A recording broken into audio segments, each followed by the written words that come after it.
Sebelumnya, saat Hansen dan Joyume melintasi gurun hitam, mereka berdua melihat seekor burung besar yang seperti burung pinik. Hansen terkejut saat melihat pinik api hitam melonjak melintasi cakrawala. Kecepatannya luar biasa dan menghilang dari pandangan dalam sekejap mata. Gelombang panas turun dari langit hampir membuat rambut dan tubuh Hansen terbakar. Untungnya, pinik tampaknya tidak tertarik pada mereka. Itu hanya terbang dengan sendirinya dan menghilang. Tampaknya menuju ke arah yang dipilih Hansen untuk perjalanannya sendiri. Mengapa kita tidak beralih arah dan memilih arah yang berbeda untuk masuk? Nasib buruk adalah satu-satunya hal yang bisa datang dari pertemuan dekat dengan makhluk seperti itu. Ujar Joyume menyarankan dengan khawatir. Sebelum mereka melihat burung itu, Joyume memperhatikan Little Orange sedikit gelisah. Namun Hansen menggelengkan kepalanya. Kita harus pergi dengan cara ini. Jika dia ingin menyeberangi gurun hitam, dia harus melanjutkan ke arah yang dia tuju. Dan burung seperti pinik itu tampaknya tidak tertarik pada mereka. Kemungkinan besar hanya lewat. Setelah 2 hari perjalanan, Hansen menyadari bahwa mereka tidak lagi melihat burung itu, sedangkan Joyume sama sekali lupa tentang penampakan itu. Setelah gelap, Hansen mendirikan tenda sehingga dia bisa beristirahat semalaman dan melanjutkan perjalanan keesokan harinya. Kenapa kamu hanya mendirikan satu tenda untuk dirimu sendiri? Di mana kamu mengharapkan aku untuk tidur? Ujar Joyume dengan mata hitam terbuka lebar. Jika kamu tidak suka tidur di luar dalam keadaan kasar, maka masuklah dan tidur denganku, ungkap Hansen yang sudah melangkah ke tenda saat dia berbicara. Apa kamu sungguh pria yang terhormat? Ujar Joyume sinis. Dia mengintip ke dalam kegelapan gurun di sekitar mereka, lalu melangkah ke dalam setelah Hansen. Itu adalah tenda sederhana dan bukan tenda yang bisa kau masuki. Rubah perak dan Little Orange sudah ada di dalam dan sudah nyaman berbaring. Joyume bisa merasakan kehangatan tubuh Hansen. Aku memperingatkanmu jangan mendapatkan ide-ide lucu. Joyume memberitahu Hansen dengan mata seorang wanita gila. Jangan khawatir, aku tidak memiliki kasih sayang seorang ibu ketika aku masih muda. Hansen bahkan tidak melihat Joyume saat dia berbicara. Sebaliknya, matanya tertuju pada sebuah buku yang baru saja dia keluarkan dari ranselnya. Apa artinya itu? Joyume membeku, tidak dapat memahami apa yang dimaksudkan Hansen dengan itu. Tidak, aku hanya memuji fakta bahwa kamu masih muda dan kecil, ungkap Hansen dengan santai. Kamu memiliki selera yang bagus, tetapi tidak peduli seberapa cantik aku. Kamu tidak bisa. Joyume sedikit malu dan dia berbicara sambil melihat ke bawah. Tapi dia hanya mengucapkan setengah dari kalimatnya ketika dia melirik payudaranya yang seperti 2 bukit kecil di dadanya. Wajahnya dengan cepat memerah dan dia berkata, "Kamu yang kecil."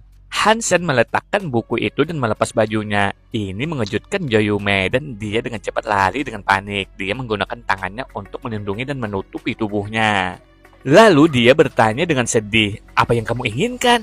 Hansen tersenyum dan menepuk otot-otot yang menyusun dadanya dan berkata, "Mereka mungkin tidak besar, tapi lebih besar dari milikmu."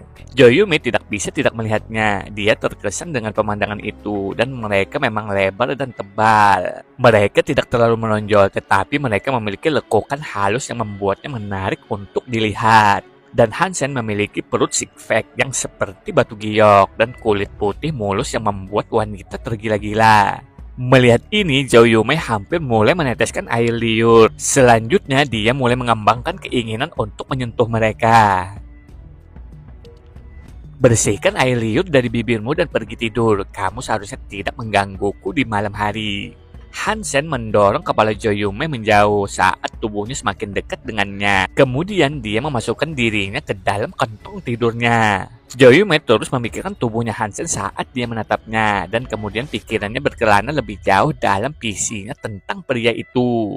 Dia ingat betapa kuatnya dia dan bagaimana dia tanpa rasa takut menentang roh itu. Dia juga merawat peri dan kalajengking, sepertinya dia sedang jatuh cinta. Tapi kemudian hatinya tenggelam pada gambar lain yang muncul di benaknya, dan itu adalah cincin yang menghiasi jarinya. Dia menghela napas dan berkata pada dirinya sendiri, mengapa yang baik selalu diambil? Apa katamu? Hansen mengerutkan kening dan berbalik untuk melihat Joyume. Wajah Joyume menjadi merah lagi. Dia menjadi sangat bersemangat. Dia tidak pernah menyangka dia akhirnya akan mengungkapkan pikirannya dengan keras. Dengan wajah yang menolak untuk tidak memerah, dia mencoba menjelaskan dengan mengatakan, Tidak ada apa-apa. Saat Joyume panik, Hansen berbalik sepenuhnya. Sekarang wajahnya berhadapan langsung dengannya. Kehangatan pria lain semakin dekat dengannya. Jantung Joyume berdegup kencang dengan irama yang berdesak-desakan dan dia berpikir dalam hati, apa yang akan dia lakukan? Apa yang akan aku lakukan? Dia bertunangan. Aku harus menolak kemajuannya kan? Tapi tidak. Aku tidak bisa seperti itu. Aku tidak bisa ditipu oleh iblis pencobaan. Aku harus fokus dan menyalurkan pikiran baikku. Tapi dia adalah orang yang baik. Jika aku menangkapnya, aku mungkin memiliki kesempatan untuk... Banyak jalur pemikiran dan ide yang berbeda sekarang berpacu di benaknya. Tubuh Hansen masih sangat dekat dan kemudian dia menutup mulutnya dengan tangannya. Dia naik di atasnya. Aku tidak bisa bersaing. Bagaimana aku bisa melawan pria seperti ini? Aku hanyalah wanita lemah dan tak berdaya. Tidak mungkin aku bisa melawan kekuatannya. Joyume berhasil menemukan alasan untuk dirinya sendiri yang dengan cepat membuatnya nyaman. Melihat tubuh Hansen di atasnya, dia menutup matanya dan terus berpikir, tidak ada orang lain di sini. Untuk apa dia menahan mulutku? Bahkan jika aku berteriak, tidak ada yang bisa membantuku. Aku mungkin mengerang dan mengerang kegirangan, tetapi tidak ada alasan bagiku untuk berteriak. Jantung Joyume masih berdebar kencang, tetapi setelah beberapa saat harapannya tidak terwujud. Dia merasa aneh dan kemudian dia mengintip sedikit membuka matanya dengan satu tangan masih menutupi mulutnya. Hansen telah membuka resleting tenda dan mengintip keluar. Wajah Joyume sekarang terbakar dan lehernya menjadi panas. Dia ingin menggali lubang dan bersembunyi. Hansen melihat keluar dan melihat lingkaran cahaya yang duduk di atas gurun hitam di kejauhan. Ada banyak dandelion bercahaya melukis pasir gurun. Itu adalah pemandangan rumput tak terbatas dari mereka. Sebuah dandelion bercahaya tunggal disikat oleh tenda, dibawa oleh angin sepoi-sepoi. Hansen awalnya mengira itu adalah sejenis makhluk khusus yang mendekat, dan meskipun tidak, dia masih memperhatikannya dengan sedikit perhatian. Itu adalah kejutan untuk melihat kumpulan lampu tidak lebih dari bunga, dan itu adalah fenomena yang paling aneh. Ketika mereka mendirikan tenda malam itu, tidak ada bunga di sekitar. Itu adalah pemandangan yang indah untuk dilihat. Joyume yang berhasil mendapatkan kembali ketenangannya bergerak lebih dekat ke Hansen. Setelah mengintip apa yang menarik perhatiannya, matanya terbuka lebar seperti bintang itu sendiri. Untung Hansen meletakkan tangannya di mulutnya. Jika tidak, dia akan berteriak kagum akan keindahannya. Joyume mencoba menarik tangan Hansen dari mulutnya, tetapi genggamannya kuat. Tepat ketika dia akan kehilangan kesabaran, dia mendengar suara di kejauhan. Itu seperti suara langkah kaki hewan yang berat. Di antara setiap langkah ada keheningan sesaat. Dan ritmenya mempertahankan kecepatan ini secara perlahan. Namun sedikit demi sedikit suara itu sepertinya semakin keras dan sumbernya semakin dekat. Hansen melihat lebih jauh ke kejauhan dan melihat di bawah langit malam. Sesosok makhluk datang ke arah mereka. Itu bersinar seperti suar cahaya suci. Ia berjalan di sepanjang dandelion yang ada di bawah dan mengapung. Seperti kapal yang agung menembus jaring bintang melayang melintasi galaksi. Joyume juga bisa melihat makhluk bercahaya itu. Dia terkejut melihat itu adalah badak putih. Tubuhnya berbentuk seperti bukit kecil. Dan dengan setiap langkah yang dibuatnya, tanah gurun berguncang. Dandelion bercahaya yang akan diinjak-injak melompat ke udara seolah-olah untuk memandu jalannya. Tidak lama kemudian, badak datang tepat di depan tenda. Seperti pilar besar, kakinya yang tebal ditarik ke atas dan dilepaskan. Seluruh tenda sekarang berada di bawah bayang-bayang makhluk itu. Dan Joyume mengetahuinya. Matanya terbuka lebar karena ketakutan dan tubuhnya gemetar ketakutan. Jika sebuah kaki menginjak tenda, mereka akan diremas menjadi jeli. Rubah perak dan Little Orange meringkuk bersama di sudut tenda. Diam seperti tikus. Mereka juga takut dengan badak putih yang mendekat. Sebuah kaki turun seperti piston di pasir tepat di belakang tenda Hansen. Menghindari mereka, dan dandelion bercahaya terus berputar saat perkemahan bergetar dengan kekuatan. Badak itu tidak mengurangi kecepatannya dan terus melanjutkan perjalanannya. Keempat pilar melintasi tenda. Kehilangan tali pria itu beberapa inci. Kawah yang ditinggalkan oleh kaki makhluk itu sekarang menghiasi perkemahan. Jantung Joyume hampir melompat keluar dari dadanya. Untungnya badak putih tidak mengindahkan keberadaan tenda saat berjalan. Bersamaan dengan dandanan yang indah dan bercahaya perlahan menghilang dari pandangan di belakang mereka. Ketika badak putih menghilang dari pandangan mereka, keberadaan dandelion yang bersinar juga meredup. Mereka berhenti bersinar dan meleleh ke gurun seperti hujan salju. Tidak ada jejak mereka yang tertinggal. Jika bukan karena jejak yang ditinggalkan badak itu, mereka akan percaya bahwa seluruh kejadian itu tidak lebih dari sekedar mimpi. Joyume yang telah gemetar melalui seluruh cobaan akhirnya santai. Dia menepuk-nepuk dadanya, mencoba menghilangkan bayangan mengerikan yang dia alami tentang dihancurkan oleh badak besar. Untungnya tidak ada ketakutannya yang terjadi. Apakah kamu akan tidur seperti ini? Hansen tersenyum pada Joyume. Joyume baru sekarang menyadari bahwa dia telah bersandar pada Hansen sepanjang waktu. Dia marah dan malu. Jadi dia mendorongnya pergi sambil menggertakkan giginya. Dia mendesis. Ketika aku tidak mengatakan apa-apa, kamu menjadi sensitif. Kamu hanya ingin mengambil keuntungan dariku. Hansen pun tersenyum tetapi tidak menjawab. Dia kembali ke kantong tidurnya, tenggelam dalam pikirannya tentang apa yang baru saja terjadi dengan badak putih itu.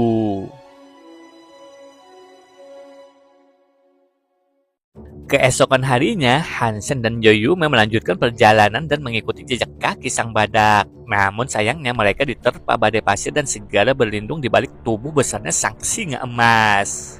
Lalu badai pasir pergi hampir secepat mereka datang. Setelah setengah hari, mereka semua berhenti. Tapi itu adalah efek jangka panjang yang paling merepotkan. Setelah badai pasir landscape berubah, jejak kaki badak menghilang dan bukit pasir berubah posisi. Hansen mendengar suara tepuk tangan dan dia berbalik untuk melihat Joyume menampar pipinya. Dia tertawa dan berkata, "Mengapa kamu memukul dirimu sendiri?" "Ada nyamuk." Joyume terus melambaikan tangannya. Hansen melihat seekor nyamuk kecil terbang di sekelilingnya. Itu cukup cepat dan sangat gesit. Tidak peduli berapa banyak Joyume mencoba untuk memukulnya, nyamuk itu dengan sempurna menghindari setiap serangan. Hansen bertepuk tangan dan membunuh nyamuk dalam satu pukulan. Makhluk mutan atau bis mutan Bloodlust Mosquito dibunuh. Tidak ada jiwa bis yang diperoleh. Makan daging makhluk mutan untuk mendapatkan 0 hingga 10 poin genus secara acak.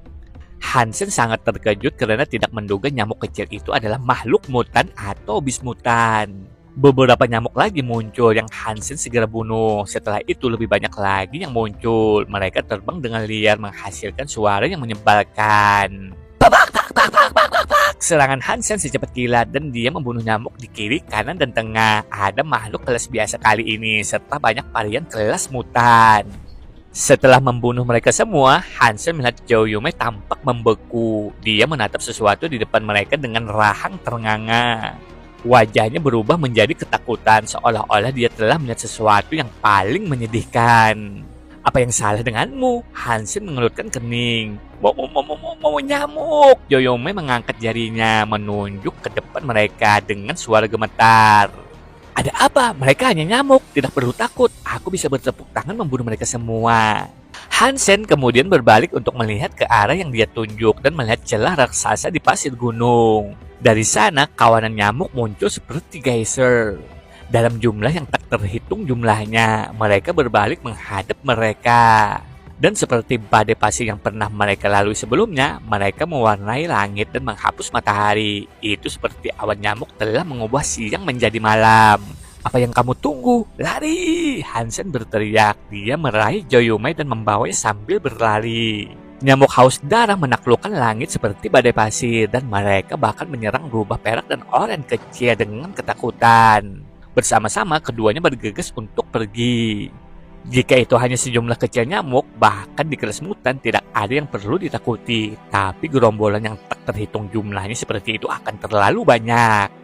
Hansen memiliki baju besi super guard yang sesuai untuk membloki serangan. Tetapi Joyume akan terbunuh dalam sekejap. Lebih jauh lagi, dia akan merasa tidak enak mengenakan baju besi super guard di depannya. Jadi seperti yang dia lakukan, dia malah memakai armor kelas darah dewa. Jika ada banyak nyamuk kelas darah dewa, dia takut mereka akan cukup untuk membunuh rubah perak atau Little Orange juga. Namun tidak lama kemudian nyamuk menyusul dan turun ke atas mereka. Petir perak berderak di bulu rubah perak. Dan dia mengeluarkan sejumlah baut untuk melumpuhkan mereka yang berusaha mengalahkannya. Tubuh Little Orange melompat-lompat, membunuh banyak, tetapi cukup banyak nyamuk yang sudah menempel di tubuhnya. Tanpa penangguhan hukuman, serangga-serangga yang lapar itu meminum banyak darahnya. Hansen benar-benar terkejut. Dia tidak menyangka nyamuk bisa meminum darah makhluk super god. Dan itu berarti Little Orange dan rubah perak berada dalam bahaya yang sama besarnya dengan mereka. Meskipun hanya nyamuk betina yang bisa meminum darah, jumlah mereka masih cukup menakutkan untuk menempatkan mereka semua dalam bahaya serius. Tanpa pikir panjang lagi, Hansen mengkuciose War Angel-nya untuk melawan pasukan nyamuk yang menyerang. Banyak nyamuk mulai hinggap pada mereka, terutama Joyume. Meskipun dia dilapisi baju besi, bagian kulit yang masih terlihat sudah matang untuk digigit. Darahnya terus dihisap. Nyamuk itu sendiri tidak mematikan, dan bahkan jika mereka menghisap sampai perut mereka kenyang, tidak banyak darah yang keluar. Tetapi dengan jumlah mereka yang turun, segalanya menjadi mengerikan. Dalam hitungan detik, tubuh Joyume dipenuhi banyak gumpalan. Mengisap darahnya baik-baik saja, tetapi benjolan itu membuatnya gila. Mereka gatal dan masing-masing dari 10 jarinya mengalami overdrive. Menggaruk sekuat yang dia bisa. Dia melakukannya begitu banyak. Darah ditarik ke permukaan dan seperti kata orang, semakin digaruk semakin gatal. Itu tidak lama sebelum kulitnya semua compang-camping, namun dia tidak bisa menahan menggaruk. Tubuh bis super god jauh lebih baik daripada Joyume. Itu sangat jelas terlihat. Rasa gatal itu tampaknya tidak mempengaruhi mereka sama sekali. Jadi efek dari penghisapan darah itu tampaknya tidak terlalu mengkhawatirkan. Rubah perak terus menyalakan listrik, tetapi itu jelas menguras cadangan energinya. Hansen tidak yakin berapa lama lagi itu bisa bertahan. Hansen merasa sangat buruk di hatinya. Dia tidak dapat menemukan cara untuk memberikan Joyume bantuan dan kelonggaran yang dia butuhkan saat ini. Jika ini terus berlanjut, Joyume sepertinya akan mati di sini. Sementara Hansen merenungkan langkah selanjutnya, dia tiba-tiba melihat kabut putih mendekat. Ketika nyamuk bersentuhan dengannya, mereka jatuh ke tanah seperti hujan deras. Hansen terkejut melihat ke arah angelnya itu. Dia melihatnya memegang cangkang kerang di tangannya. Itu setengah terbuka dan dari dalam peri itu aktif. Itu melepaskan embusan udara dingin. Suhu di sekitar mereka turun dalam sekejap. Nyamuk-nyamuk itu jelas-jelas lemah terhadap dingin. Dan setelah bersentuhan dengan emben buku, mereka tercengang dan membeku. Karena takut kedinginan, sekawanan nyamuk itu kini tampak ragu-ragu untuk melanjutkan pengejarannya. Peri terus meniupkan udara dingin, mengusir nyamuk, dan saat dia melakukannya, dia menatap Hansen dengan menyedihkan. Hansen tidak pernah berharap peri memiliki kualitas manusia seperti itu untuk memaafkan keluhan masa lalu dan bersedia menukar hidupnya sendiri untuk keselamatan dia dan teman-temannya. Setelah mencapai tempat yang membuat mereka jauh dari pandangan nyamuk, peri itu menghentikan embusan udara dinginnya. Dia sudah terluka parah dan jumlah kekuatan yang baru saja dia habiskan sangat melelahkan. Kondisinya tampak lebih mengerikan dari sebelumnya sekarang. Peri itu mengatupkan kedua tangannya di depan wajahnya, seolah-olah dia sedang berdoa kepada Hansen. Sorot matanya menyiratkan bahwa dia memohon pada Hansen untuk melepaskannya. Tapi ini tidak sejalan dengan keinginan Hansen sendiri. Sulit untuk mendapatkan makhluk super god generasi kedua. Dan ada esensi kehidupan Geno yang duduk tepat di depannya. Mungkin bahkan jiwa bisnya juga. Hansen tidak senang dengan pemikiran untuk melepaskan hadiah seperti itu. Lihat peri itu, dia terlihat sangat menyedihkan. Mengapa kamu tidak membiarkan dia pergi? Bagaimanapun dia baru saja menyelamatkan hidup kita. Setelah Joyume mengoleskan obat pada lukanya sendiri, dia segera merasa lebih baik. Rasa gatalnya juga mulai berkurang. Setelah melihat dengan jelas lagi peri yang babak belur dan busuk itu, dia merasakan simpati yang besar untuknya, berharap Hansen akan membiarkannya pergi. Kamu perlu memahami sesuatu di sini. Dia menyelamatkanmu. Dia tidak menyelamatkan kita. Hansen tahu bahwa tanpa peri dia masih bisa keluar hidup-hidup. Joyume akan menjadi satu-satunya korban jika mereka tidak dapat melarikan diri sendiri. Tapi dia memohon belas kasihanmu. Lepaskan saja dia. Joyume tidak berani jahat pada Hansen. Tapi dia merasa harus setidaknya mendukung peri setelah apa yang dia lakukan. Baiklah kalau begitu. Ayo keluar, mari kita lupakan apa yang terjadi di masa lalu. Tapi jangan pernah berpikir untuk melakukannya lagi. Jika kau melakukannya, aku tidak akan memaafkanmu, ujar Hansen kepada peri. Peri itu tampaknya cukup cerdas dan setelah dia selesai berbicara, dia membuka tutup cangkangnya dan terbang keluar.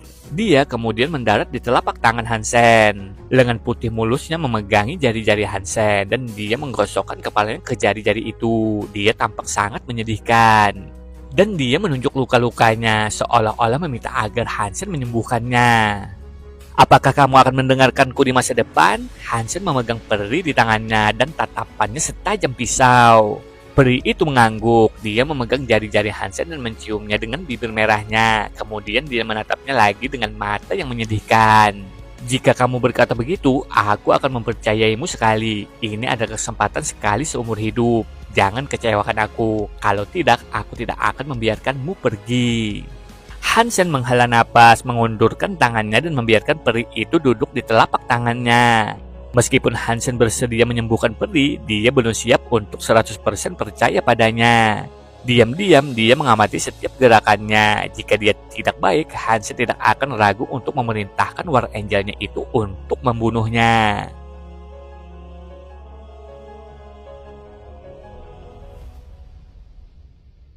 Setelah itu, Shin berganti ke tempatnya Angel Gen. Apa kamu yakin? Di dalam kantor Angel Gen, Zhao Ketujuh berbicara dengan Zhao Lian.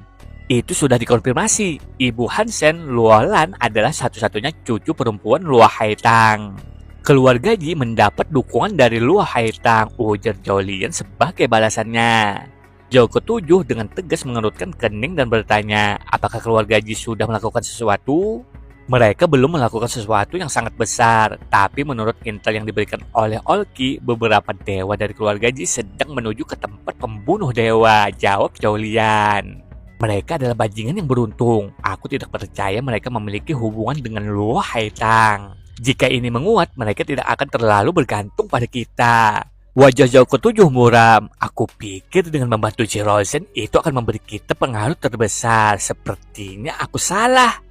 Paman Ketujuh, kamu tidak bisa menyalahkan dirimu sendiri atas pergantian peristiwa ini. Tidak ada yang menyangka Hansen akan menjadi cicit Luo Haitang. Dan sekarang keluarga Luo Haitang yang selalu bersikap netral semakin nyaman dengan keluarga Ji. Ini tidak mungkin untuk diramalkan, ungkap Zhao Lian. Zhao Ketujuh dengan dingin tertawa dan berkata, di dunia ini tidak ada yang tidak dapat dicapai manusia. Jika keluarga Ji ingin menggunakan kekuatan Luo Haitang untuk menyingkirkan kita dan dukungan yang telah kita berikan, aku tidak akan mengizinkannya. Meskipun Luo Haitang kuat menjadi setengah dewa dan semuanya, kekuatan tidak penting. Dia sendirian di mana dia berada, dan dia tidak bisa kembali ke suaka dewa kedua. Ayo dorong dengan tes tahap keempat Angel Gen sedikit lebih cepat. Mereka mungkin terbukti berguna dalam waktu dekat. Tes tahap keempat membutuhkan banyak darah kerajaan surat. Dan kita juga membutuhkan dan Chopper Star. Zhao Lian ingin melanjutkan, tetapi kata-katanya ragu untuk keluar. Zhao Ketujuh mengerutkan kening dan berkata, berikan pada mereka. Angel Gen adalah pencapaian tertinggi kita. Dan Chopper Star bukanlah apa-apa. Setelah kita hadir dan dapat mendukung diri kita sendiri suaka dewa keempat, saat itulah keluarga kita akan benar-benar mulai bersinar.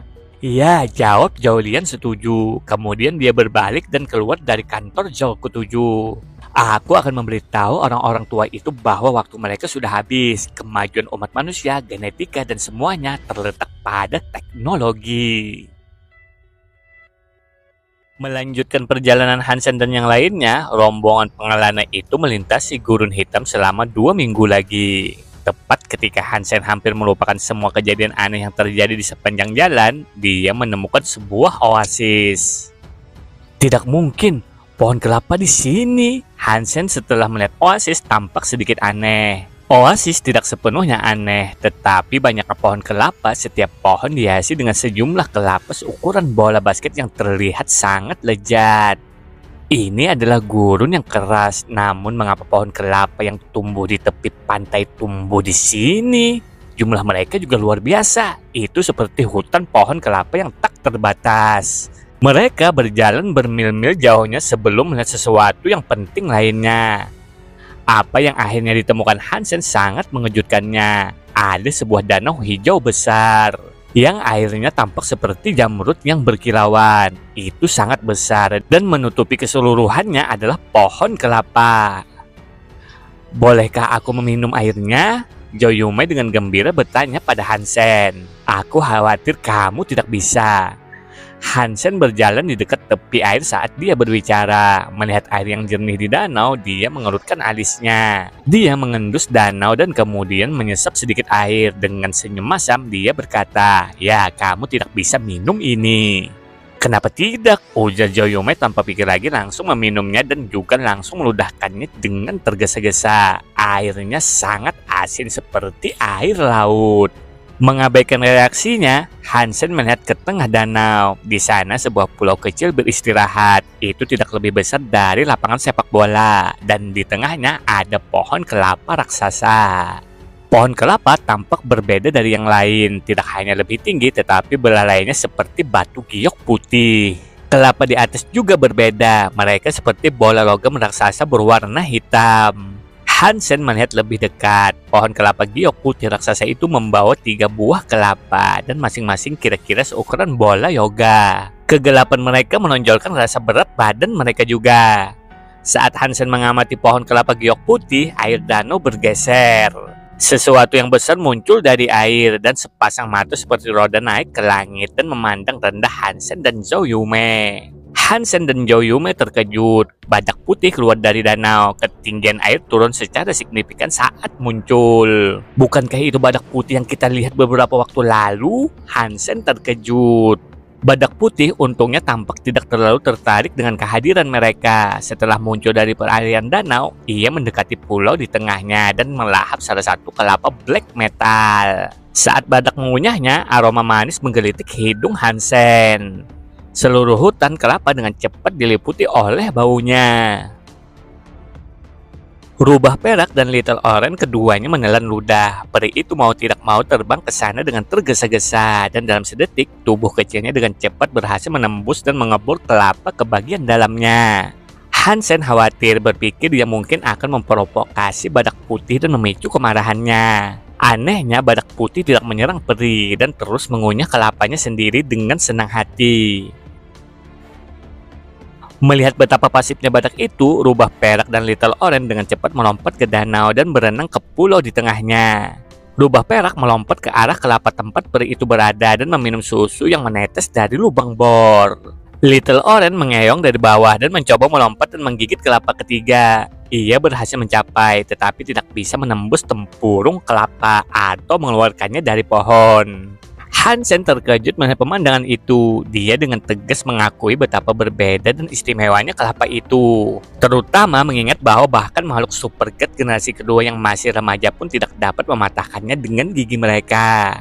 Sepertinya hanya orang dewasa yang bisa membukanya seperti peri. Tapi apa yang terjadi selanjutnya membuat Hansen dan Joyume lepas kendali. Badak putih membuka mulutnya dan menggigit kelapa Little Orange yang sedang berjuang untuk mendapatkan dirinya sendiri. Itu tidak memakan kelapa, itu hanya memecahkan cangkangnya dan meletakkannya di tanah untuk dimakan Little Orange. Dengan gembira, Little Orange menerkam kelapa dan selesai membukanya sendiri, dan dengan lidah yang rakus mulai menyeruput susu di dalamnya. Hansen belum pernah melihat yang seperti ini sebelumnya, makhluk dengan temperamen yang baik. Badak putih terus berbaring di samping mereka di pulau itu, menyaksikan Rubah Perak dan Little Orange meminum jus kelapa sepuasnya. Tampaknya tidak memiliki satupun tulang jahat di tubuhnya, dan itu sangat tenang. Hansen memperhatikan mereka semua memakan kelapa dan tiba-tiba mengembangkan keinginan untuk mengambil bagian dalam suguhan yang mereka bantu sendiri. Dengan tergesa-gesa, dia berlari untuk bergabung dengan mereka.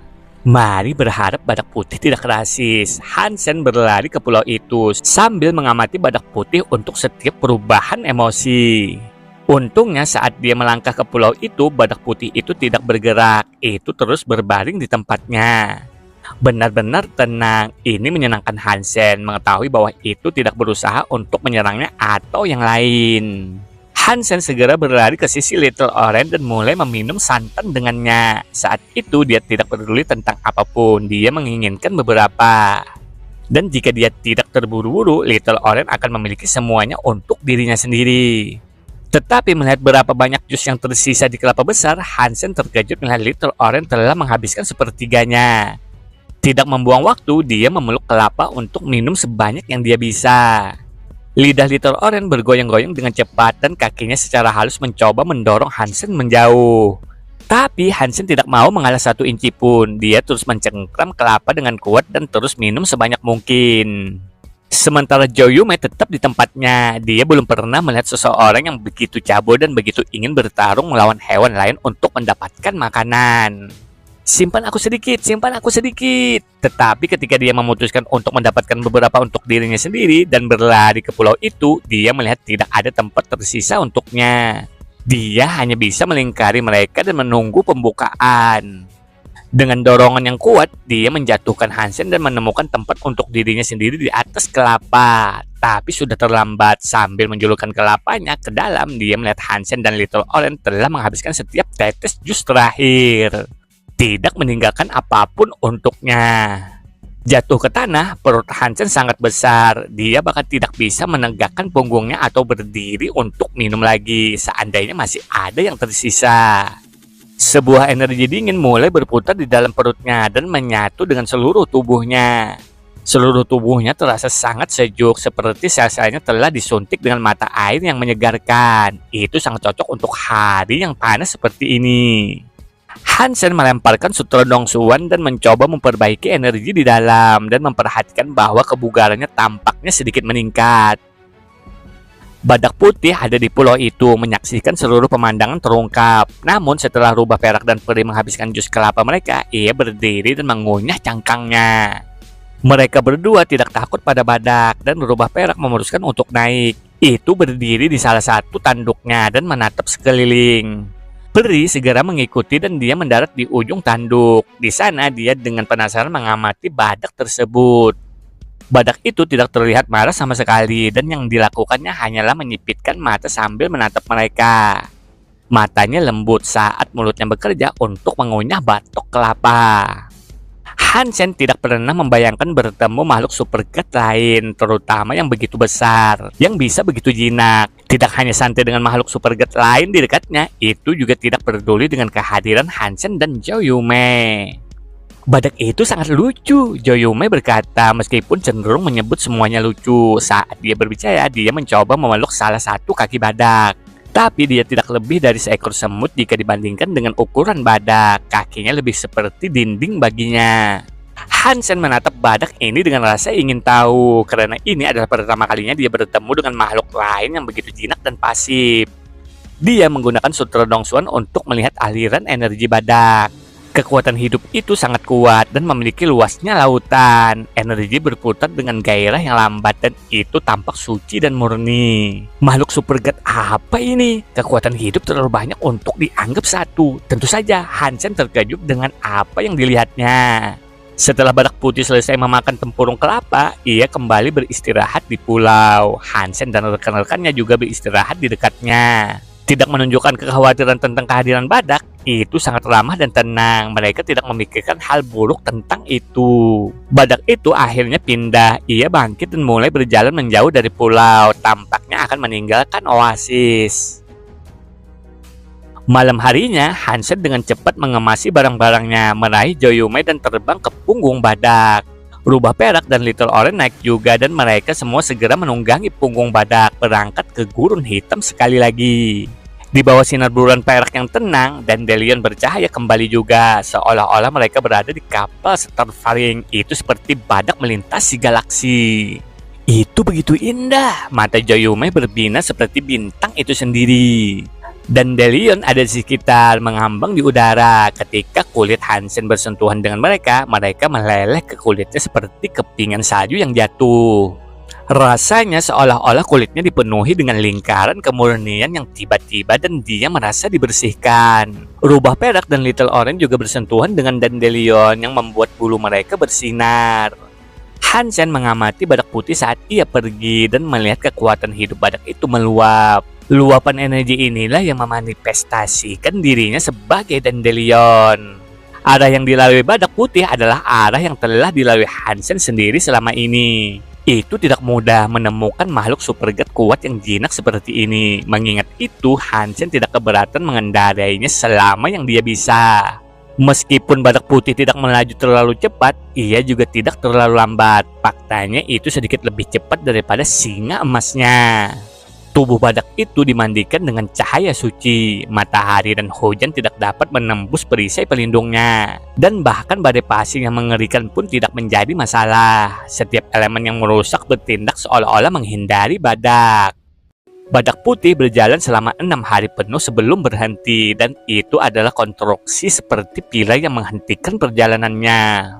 Setelah diamati lebih dekat, Hansen menyadari bahwa itu sebenarnya adalah kaktus hitam raksasa. Tingginya beberapa ratus meter, besar dan dihiasi dengan bunga putih ungu di puncaknya. Hansen berdiri di atas kepala badak, dan ketika dia melihat kaktus, wajahnya tampak aneh. Dari cara dia melihatnya, kaktus itu berbentuk seperti ruda, tapi di dunia ini tidak ada ruda yang bisa mencapai ukuran sebesar itu. Saat Hansen tenggelam dalam pikirannya mengamati kaktus, seekor burung berkokok. Seekor burung api hitam tinggi di atas mengitari bangunan berduri. Itu adalah burung yang sama yang mereka lihat beberapa waktu lalu. Burung hitam itu sepertinya takut dengan badak putih, dan ketika mendekati kaktus, burung itu melarikan diri dengan cepat. Dengan cakar yang aneh, ia memekik ke arah badak putih. Badak putih hanya mengabaikan burung itu dan malah menutup matanya untuk beristirahat di dekat kaktus. Awan badai mulai berbentuk tinggi di atas yang mengejutkan Hansen. Awan itu persis sama dengan yang dia lihat sebelumnya. Kekuatan kehidupan menakutkan yang berputar-putar di atmosfer juga menyertainya. Dengan ketiga makhluk berkumpul di sini, sepertinya semua tujuan mereka terhubung dengan kaktus. Bunga putih ungu yang memahkotai kaktus memiliki aroma aromatik yang aneh. Itu indah, dan itu memicu reaksi aneh di dalam tubuh Hansen. Dia merasa seolah-olah dia semakin tinggi. Apakah kaktus ini mirip dengan pohon persik? Apakah bunga itu semacam tanaman yang bermanfaat bagi dunia? Seperti buah persik, Hansen sangat terkejut. Dia sangat gembira atas kekayaannya untuk menyaksikan sesuatu seperti ini sekali lagi, tetapi merasa sedikit gentar mengenai penyatuan tiga makhluk supergat yang sangat kuat. Ada kemungkinan badak putih tidak akan mau menyakiti mereka, mengingat betapa lembutnya dia sejauh ini. Tapi untuk burung dan awan dia tidak begitu yakin. Tapi bukan ini yang paling membuat Hansen khawatir. Jika dia harus melindungi dirinya sendiri, dia bisa menggunakan angelnya dan mungkin memerintahkan peri. Namun ini adalah kejadian yang eksotis dan bukan sesuatu yang mudah ditemui.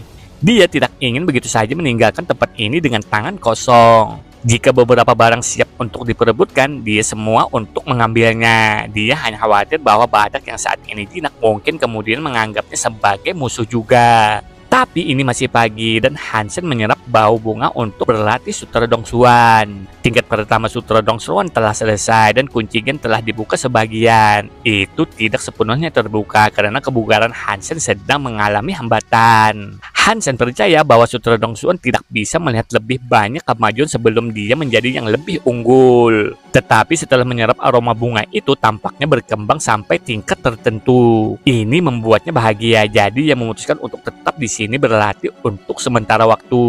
Dengan badak putih berbaring di dekat kaktus, baik burung seperti pinik dan makhluk yang dilingkari awan tidak berani mendekat. Keengganan mereka juga membuat pikiran Hansen tenang. Joyume sendiri sedang berlatih Qigong dan dia juga bisa merasakan dan menuai manfaat yang diberikan oleh aroma bunga itu. Semakin hari, aroma bunga semakin kuat. Namun pada hari kelima, bau itu akhirnya mulai mereda dan memudar. Hansen bisa melihat buah keriput tumbuh di pangkuan bunga. Saat tong tenaga hidup yang tak ada habisnya berputar-putar di dalamnya. Ini benar-benar sesuatu yang istimewa.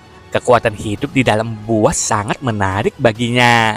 Jika dia bisa memakannya, mungkin dia bisa sepenuhnya membuka tingkat pertama Sutra Dongsuan. Jika dia melakukannya, kekuatannya bisa mencapai level lain. Tapi burung api hitam dan makhluk yang diselimuti awan itu tidak menjaga jarak seperti dulu. Dan mereka perlahan mendekat. Burung itu sangat gelisah dan ia berkokok tanpa penangguhan hukuman. Awan mabuk menjadi lebih gelap dan mengeluarkan hujan yang terputus-putus. Hanya badak yang tetap tenang berbaring di sebelah kaktus, sepertinya hampir benar-benar tertidur. Energi di dalamnya setenang air danau yang tenang. Ayo pergi, Hansen melihat buah di kaktus tumbuh semakin besar dan sekarang hampir matang. Dia meminta Zhou Yumei pergi. Hansen menginginkan buah itu, tetapi dia tidak berpikir dia bisa mengambilnya saat bersama Zhou Yumei. Dia ingin mengirimnya pergi sehingga dia bisa fokus mendapatkan buah itu sendiri. Buah di kaktus itu kelihatannya bagus, bukankah kita harus berkeliaran dan menggigitnya? Zhou Yumei tidak bodoh dan dia tahu bahwa buahnya cukup berharga. Apakah kamu tidak takut diinjak-injak sampai mati? Hansen menatap Zhou Yumei dengan aneh. Tapi badak putih itu sangat baik dan itu lucu. Aku tidak berpikir itu akan keberatan kita mengambilnya, ungkap Zhou Yumei, tapi kemudian ekspresi khawatir muncul di wajahnya. Bahkan itu jika tidak menginjakmu, burung besar di atas sana akan mengubahmu menjadi arang, ujar Hansen sambil tersenyum. Zhou Yumei tiba-tiba menggigil melihat Hansen meninggalkan punggung badak putih. Dia tidak berani tinggal dan dengan cepat menemaninya dengan Little Orange di sampingnya. Dia mengikuti dengan tergesa-gesa. Burung dan awan raksasa itu masih fokus pada buah itu dan mereka mengabaikannya sama sekali. Ini adalah keuntungan besar bagi kepergian Hansen. Tunggu aku di sini, jangan pergi kemana-mana. Hansen membawa Zhou Yumei agak jauh dan meninggalkan beberapa perbekalan untuknya. Rubah perak dan Little Orange juga akan tinggal bersamanya. Dia kembali ke kaktus hanya membawa peri bersamanya. Menghadapi makhluk superget menakutkan itu, hanya peri makhluk superget dewasa yang bisa melawan. Rubah perak masih sangat muda, jadi dia tidak akan banyak berguna di sana.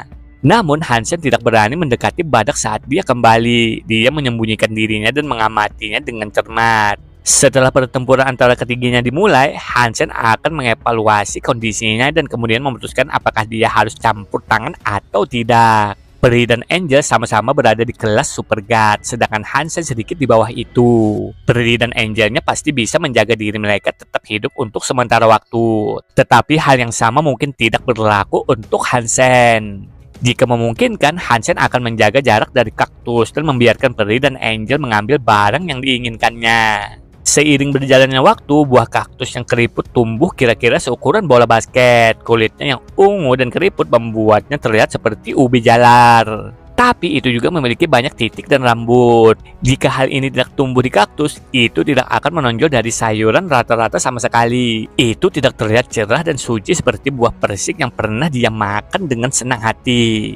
Tetapi badak putih dan pinik hitam tidak diragukan lagi memiliki tingkatan kekuatan yang lebih tinggi daripada beruang hitam. Ini adalah makhluk supergat generasi kedua dewasa, dan mereka bisa menempati eselon atas tingkat kekuatan untuk keseluruhan suaka dewa kedua. Makhluk-makhluk ini bukanlah makhluk supergat generasi pertama yang biasa yang bersaing dengan Hansen untuk mendapatkan buah persik. Hansen mengawasi mereka selama 2 hari dan perlahan buahnya mulai matang. Itu membuat pinik hitam dan makhluk yang terbungkus awan gelisah dan cemas. Pinik api hitam beringsut lebih dekat ke kaktus, seperti hanya awan gelap. Itu tampak seolah-olah langit runtuh dan tanah itu akan hancur. Badak itu juga tidak lagi menutup matanya sekarang. Itu berdiri di sebelah kaktus. Ketika badak bergerak untuk berdiri di tempat yang dipilihnya, pinik api hitam dan awan gelap bergerak mundur lebih jauh. Mereka benar-benar takut akan hal itu. Retakan berkembang di bagian atas buah dan dari sana gas ungu merembes. Itu seperti mimpi dan menyeliputi seluruh buah. Badak bersinar dengan cahaya suci dan tubuh raksasanya mulai terbang. Itu naik menuju kabut ungu. Pinik api hitam memekik keras, mengepakkan sayapnya yang berapi-api dan melepaskan gelombang panas yang mengerikan. Guntur bergulung di dalam awan di langit dan itu melepaskan badai hujan yang menakutkan ke tanah di bawah. Di tengah guntur, Hansen bisa menangkap geraman summer monster tersembunyi. Bertarung, ayo bertarung! Hansen mendorong mereka untuk bertarung di dalam hatinya. Dia ingin mereka menyingkir, jadi dia bisa mengambil jerahan untuk dirinya sendiri. Pinik api hitam dan makhluk awan sangat marah dan mereka meraung marah, tapi tetap saja mereka tidak berani mendekati badak. Oh tidak, bagaimana kalian berdua bisa melakukan ini padaku? Seharusnya 2 lawan 1.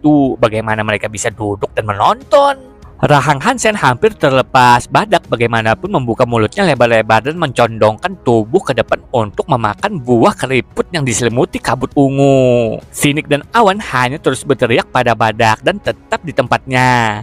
Hansen mengharapkan tontonan gila dari pertempuran super, tetapi tidak ada hal seperti itu yang terjadi. Badak putih menelan buah dan kabut tanpa lawan, sementara Phoenix dan Awan tidak bergerak 1 inci pun sepanjang waktu. Hati Hansen tenggelam, tetapi dia masih terkejut dengan betapa menakutkannya kekuatan badak itu. Phoenix hitam adalah makhluk yang menakutkan, benar-benar legenda, namun terlalu takut untuk menyerang. Yang dilakukannya hanyalah menyaksikan badak melahap buah itu. Phoenix dan Awan api hitam menyaksikan badak memakan buah tetapi tidak pergi. Sepertinya mereka sedang menunggu sesuatu dan ini membuat Hansen penasaran. Badak putih memakan buahnya. Apa yang mereka tunggu? Kaktusnya bisa dimakan, seharusnya tidak karena penuh duri. Pikir Hansen sambil melihat ke atas kaktus yang telah dibersihkan oleh perut badak. Tapi kemudian Hansen menjadi bingung. Badak yang memakan buah itu melompat di tempat dan ketika turun, tubuh raksasanya mengguncang seluruh gurun. Hansen memandang badak putih, berpikir pasti ada yang salah. Cahaya suci badak semakin terang dan tidak melambat. Itu meledak keluar dari tubuhnya seperti beberapa lampu sorot. Kulit badak putih yang seperti batu giok mulai pecah-pecah seperti lumpur kering. Darah mengalir keluar dari kulitnya yang pecah. Oh tidak, apakah badak mengkonsumsi terlalu banyak nutrisi sekaligus? Mungkin tubuhnya tidak bisa menerima sebanyak itu. Dan itu akan menghancurkannya. Mata Hansen hampir jatuh dari rongganya saat melihatnya.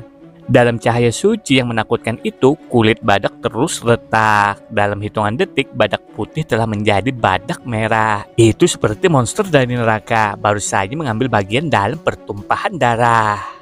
Badak putih berteriak ke langit seolah-olah sedang berbicara. Semakin banyak cahaya suci bersinar darinya dan kemudian itu melepaskan bom atom mini agak jauh. Area yang ditembakkan sepenuhnya dimusnahkan dalam kilatan cahaya yang menyilaukan dan yang tersisa hanyalah kawah di pasir.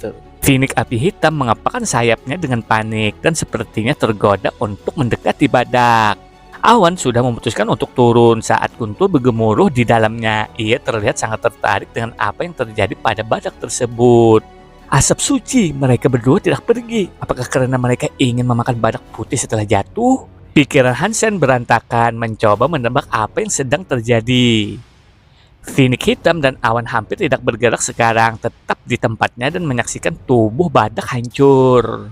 Hansen juga menunggu dengan sabar. Dia masih berharap dia bisa mengambil beberapa suguhan dari seluruh urusan ini.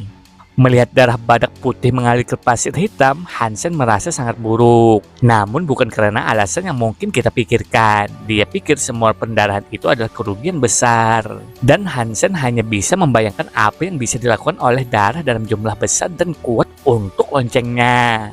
Surga tahu seberapa banyak itu akan berkembang. Melihat badak putih sekarang tidak bisa bertarung, Hansen mengalihkan pandangannya ke Phoenix api hitam dan makhluk awan untuk melihat apakah mereka akan bergerak. Mereka tampak putus asa seperti biasanya, tetapi tetap saja mereka tidak berani terbang ke bawah. Hansen mengerutkan kening, tetapi ketika dia melakukannya, dia mendengar campuran suara. Kedengarannya seperti pasukan mendekat. Dia berbalik untuk melihat dan melompat sepanjang tanah dan bahkan dari langit di atas makhluk yang tak terhitung jumlahnya berlari ke arahnya. Hansen bisa melihat serangga, burung, dan hewan dari semua jenis datang ke arahnya. Mereka ada di mana-mana. Mereka semua datang untuk badak yang sekarang tidak berdaging seperti tsunami. Hansen dengan cepat mengkuciosi Angel cantiknya dan bersiap untuk bertarung. Itu akan menjadi pertarungan yang panas dan berkeringat dengan jumlah lawan yang menuju ke arahnya. Tapi makhluk itu mengabaikannya. Mereka semua berlari melewatinya dengan nafsu yang tak terpuaskan untuk badak putih. Hansen telah melihat sebagian besar makhluk ini sebelumnya dan mereka bukanlah makhluk kelas atas atau apapun. Mereka adalah campuran makhluk kelas biasa, mutan, dan darah dewa. Sepertinya mereka telah dipanggil oleh sesuatu. Dengan mengabaikan segala sesuatu yang lain, mereka semua langsung menuju badak.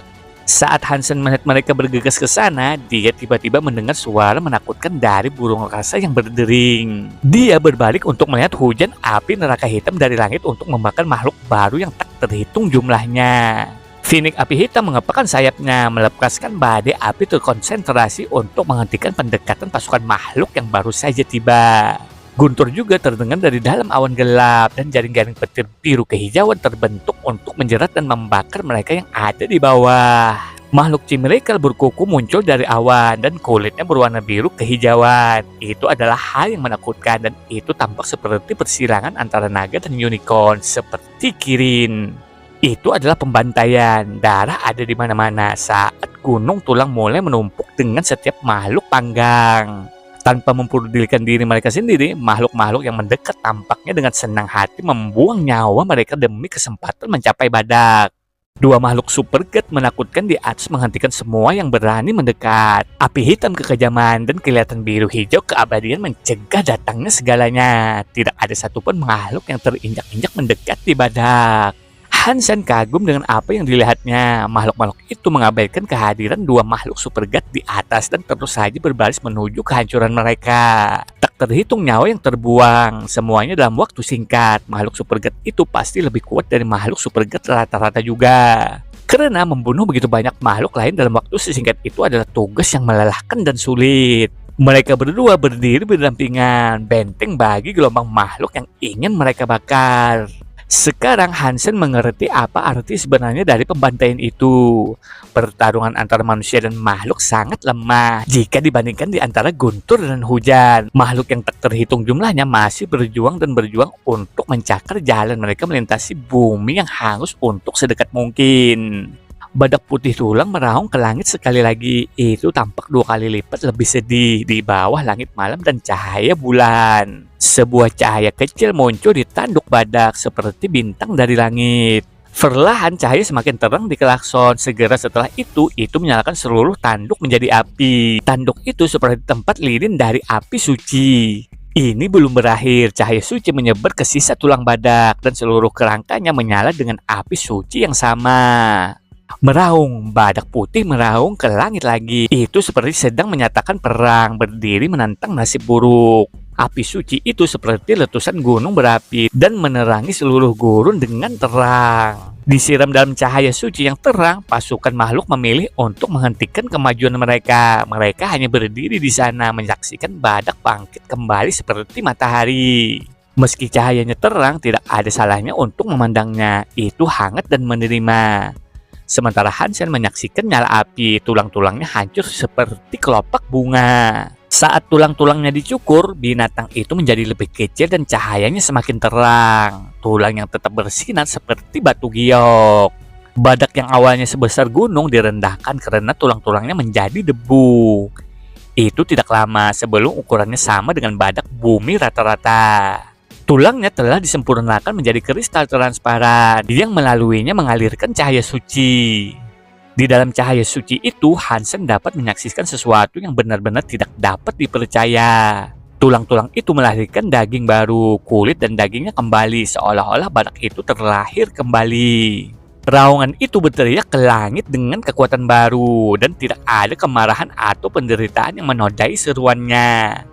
Kedengarannya seperti tangisan kelegaan atau seperti kicauan anak ayam yang mematuk lapisan kulitnya agar terlahir benar. Makhluk yang tak terhitung jumlahnya menyaksikannya dan bahkan Phoenix api hitam dan Kirin memandang dengan kagum. Dengan cahaya suci yang tampak seperti air, tubuh badak menyusun kembali dirinya dengan kecepatan tinggi. Itu tidak terlalu lama sebelum tubuhnya telah sepenuhnya disusun ulang. Dengan dagingnya pulih sepenuhnya. Satu-satunya perbedaan dari penampilannya sebelumnya adalah ukurannya yang lebih kecil. Namun meskipun demikian, kehadiran dan aura sucinya lebih kuat dari sebelumnya. Kepingan salju sekarang turun dari langit dan setelah diperiksa lebih dekat, Hansen menyadari bahwa dia salah. Itu bukan salju, tapi dandelion bercahaya yang telah kembali. Membawa bayangan hujan salju yang turun melintasi gurun.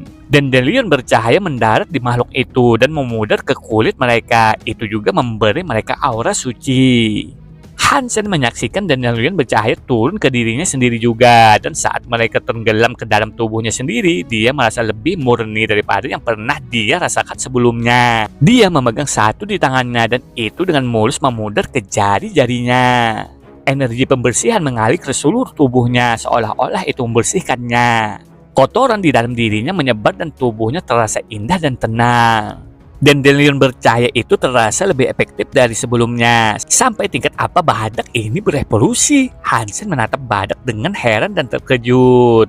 Badak suci memanggil ke langit lagi dan cahaya suci di dalamnya seperti letusan gunung berapi. Sebuah cahaya suci melesat ke atas ke langit seperti sinar ke langit. Cahaya suci mencapai puncak dunia dan di tempat itu sebuah pintu logam misterius muncul. Simbol dan transkripsi aneh muncul di pintu dan roda gigi serta roda gigi menghiasinya. Perlahan pintu itu terbuka. Itu hanya terbuka sedikit sebelum perasaan mengerikan keluar. Itu adalah kekuatan jahat yang membuat segalanya terasa seolah-olah langit akan turun dengan cepat dan menghancurkan dunia di bawahnya. Semua makhluk dirobohkan ke tanah, termasuk pinik, api hitam, dan kirin. Hansen dan peri kecil juga menderita, merasa seolah-olah mereka tiba-tiba dihancurkan oleh atmosfer. Hanya badak suci yang berdiri tegak, berdiri dia menantang saat cahaya suci bersinar seperti suar. Dengan mata yang damai dan anggun, ia melihat ke pintu yang tinggi di atas. Apa itu pintu besi? Hansen membeku saat dia melihat. Segala sesuatu yang telah terjadi sejauh ini telah bertentangan dengan semua harapan terliarnya. Dia belum pernah mendengar sesuatu yang aneh seperti ini terjadi. Pintu logam bahkan belum diayunkan lebar-lebar, mereka hanya dibuka sedikit. Kehadiran dan perasaan yang terpancar sudah sangat mengintimidasi. Itu hampir melecehkan. Hansen merasa seolah-olah ada kekuatan hidup yang hidup di balik pintu yang lebih memikat daripada buah kaktus. Pintu besi akhirnya terbuka seluruhnya. Hansen dengan panik mencoba melihat apa yang ada di sana, tetapi dia tidak bisa melihat apapun. Dia bisa melihat sesuatu yang samar, tapi tidak ada detail yang jelas. Dia percaya dia melihat tubuh manusia keluar dari kegelapan di balik kusen pintu. Apakah ada manusia di dalam sana? Hansen terkesima, tidak mengharapkan manusia untuk keluar dari pintu logam yang sangat tersembunyi. Tapi Hansen tidak bisa sepenuhnya yakin bahwa apapun yang keluar memang manusia. Detailnya sedikit dan hanya bentuk humanoid makhluk itu yang bisa dia lihat. Bayangan seseorang semakin dekat dan itu benar-benar tampak seperti sosok manusia. Tapi energi yang dilepaskannya sangat menakutkan. Itu menindas dan itu memberi Hansen perasaan bahwa dia harus bersujud di depannya. Menatapnya dengan mata manusianya yang rendah, Hansen dilanda perasaan bahwa tindakannya adalah penghujatan dan bahwa dia tidak layak untuk dilihat. Banyak makhluk seperti pinik hitam, kirin, dan peri semuanya ada di tanah. Mereka gemetar, tidak berani mencuri pandang. Bayangan itu meninggalkan kekosongan dengan satu kaki di luar pintu. Hansen memaksa dirinya untuk melihat lebih dekat ke pintu. Dan dia melihat kaki berlapis logam hitam. Itu tampak sangat kuat dan itu memberi perasaan bahwa kaki itu akan menghancurkan dunia jika menyentuh tanah. Dengan cepat, tubuh itu keluar dari pintu secara penuh dan Hansen sekarang bisa melihatnya dengan jelas. Itu adalah seorang pria yang mengenakan baju besi hitam kemerahan. Dia terlihat dingin tapi tampan. Dia tampak suci. Semua yang dilihat matanya tidak akan berarti apa-apa baginya. Tubuhnya memiliki aura yang mengerikan, aura yang menyarankan semua orang yang memandangnya harus meringkuk ketakutan. Bahkan badak yang berdiri diam sepanjang waktu menundukkan kepalanya saat dia datang. Hansen terkejut dengan apa yang dilihatnya dan tahu bahwa orang itu bukanlah manusia sejati.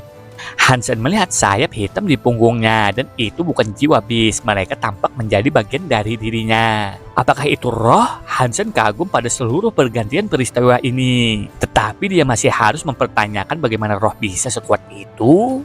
Maukah kau mengikutiku sepanjang jalan evolusi? Ujar pria itu dengan nada suara dingin menatap badak. Badak mengaum menanggapi pria itu, kemudian itu mulai terbang menuju pintu besi. Melayang di samping pria itu, ia berbalik untuk melihat gurun seolah-olah akan merindukan tempat itu. Pria itu tersenyum dan kemudian dia membawa badak untuk pergi. Dia dengan santai melihat sekeliling dan tampak terkejut. Saat dia bersiap untuk memimpin badak melewati pintu, dia mengamati makhluk-makhluk di tanah. Hansen tiba-tiba bisa merasakan bahwa mata pria itu tertuju padanya dan tidak ada kemungkinan dia salah tentang itu.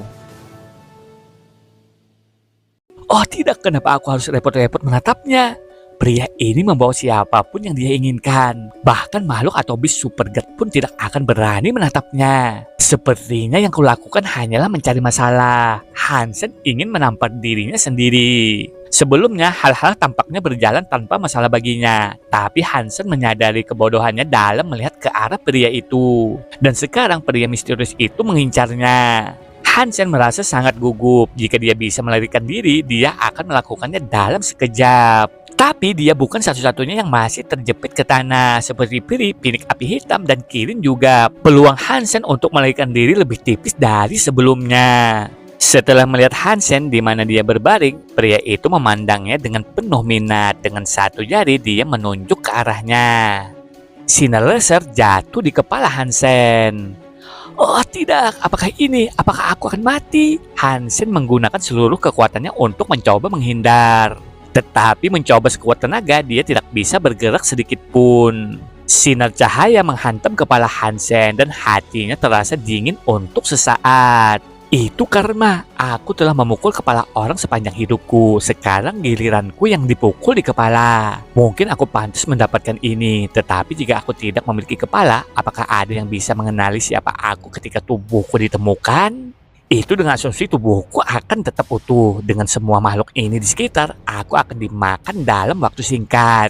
Aku ragu bahkan tulangku akan tetap ada. Bisakah aku bahkan tidak memberitahu keluargaku selamat tinggal? Gumam Hansen merasa sangat sedih di hatinya. Tapi saat itu seperti tidak terjadi apa-apa. Sinar cahaya tidak menghancurkan tengkoraknya. Seperti yang diharapkan, dia tidak merasakan sakit sama sekali. Seolah-olah seberkas cahaya hanyalah ilusi.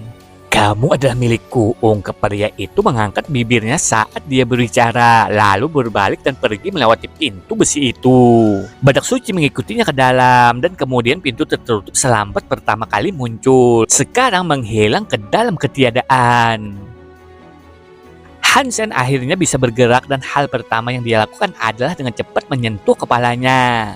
Sangat melegakan, kepalanya kokoh, hangat dan utuh. Dia sangat senang, jadi dia berpikir, kepalaku masih di sini, ya aku tidak mati.